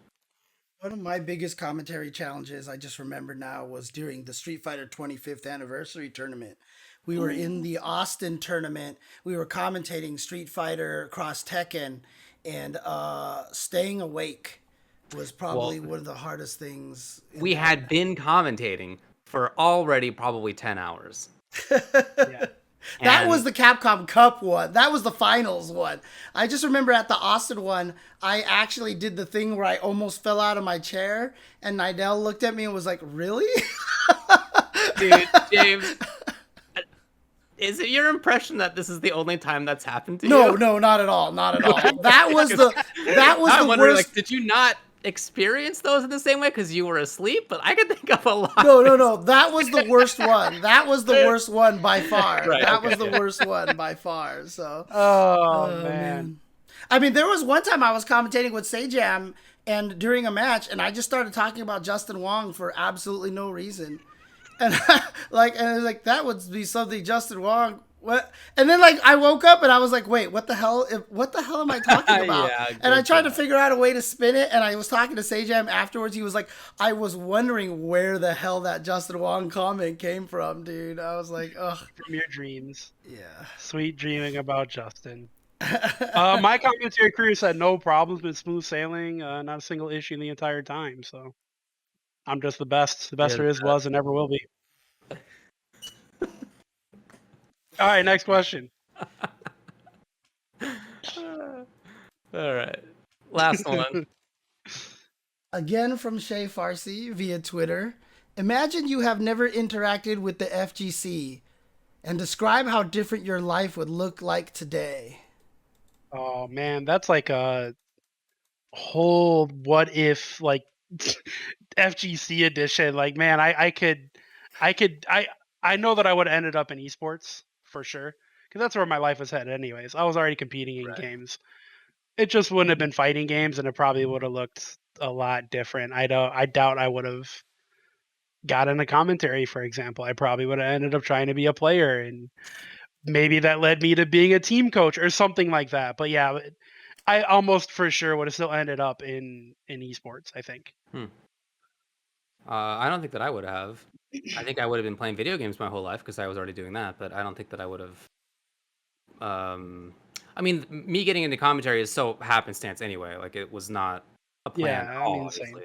So if I had been somebody who kept playing RTS or kept playing whatever other games I was playing, I would just keep playing them probably, and whatever. I would have enjoyed it, but I wouldn't have had a career in it for sure. Be a pro Civ player. My friend groups would be totally different. My experiences would be very different. I wouldn't have had very formative and important understandings, I feel like, that I've had because of who I've become friends with in FGC over the last 15, 20 years. So I would be a really different person. I wouldn't have the legal career that I do. Like, it'd be very different.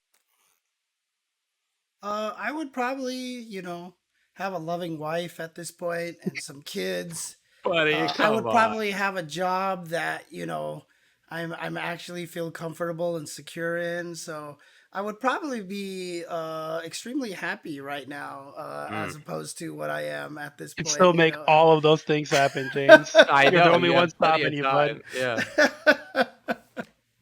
Oh man. I don't know. Like, I definitely probably would not feel as well educated, worldly, and fulfilled as I am now. Agreed. Having the ability to have traveled to a bunch of different places, meeting people of all different. I mean, let's put it this way: like, growing up, I'm an old man. As a kid, you made fun of gay people when you were a kid, when you're a kid in my age. And now I know trans people, trans members of the FGC, and they're some of my best friends. Sonic Fox is a furry, and all these things. And like, my perception on people is so vastly different thanks to the FGC. And I'm forever thankful of that, honestly. Like, the ability to really expand my world and understand that everybody's human, and you have to learning to respect other people until they disrespect you first. That's always my rule, because obviously some people don't deserve respect. What's the caveat? What's the criteria? As soon as they start disrespecting other people first. That's just kind of my philosophy of life. So that's a good one. Yeah, we'd all be worse people without the fighting game community. For sure. Yeah. All right, everybody. Thanks for hanging out for the last while. I hope you all have a good weekend. watch some Evo or some Marvel or some MK or play in it maybe? Maybe you're doing one of those things this Should weekend. I actually play? I don't know if I'm going to play in the tournament. Should I? You should. Actually, if you're not going to commentate, you should play in it. Is it online? Strive? Yeah. Oh, Strive. Oh, I thought you were talking about the Yeah, Tampa you should one. play, dude. Why not? No, I'm not going to Tampa. I'm not leaving my house. That's Yeah, right. yeah. That's a If local. I was going there, I'd local. commentate it That's for right. sure. That's offline. But That's yeah, right. no, That's right. I'm not. Yeah, I'm not doing it. Well, do you know when the Marvel is? Any It starts Friday afternoon. There you go. All right, guys. All right, everybody. Thanks for tuning in. Peace out. Have a good Later, night. guys. See you next time.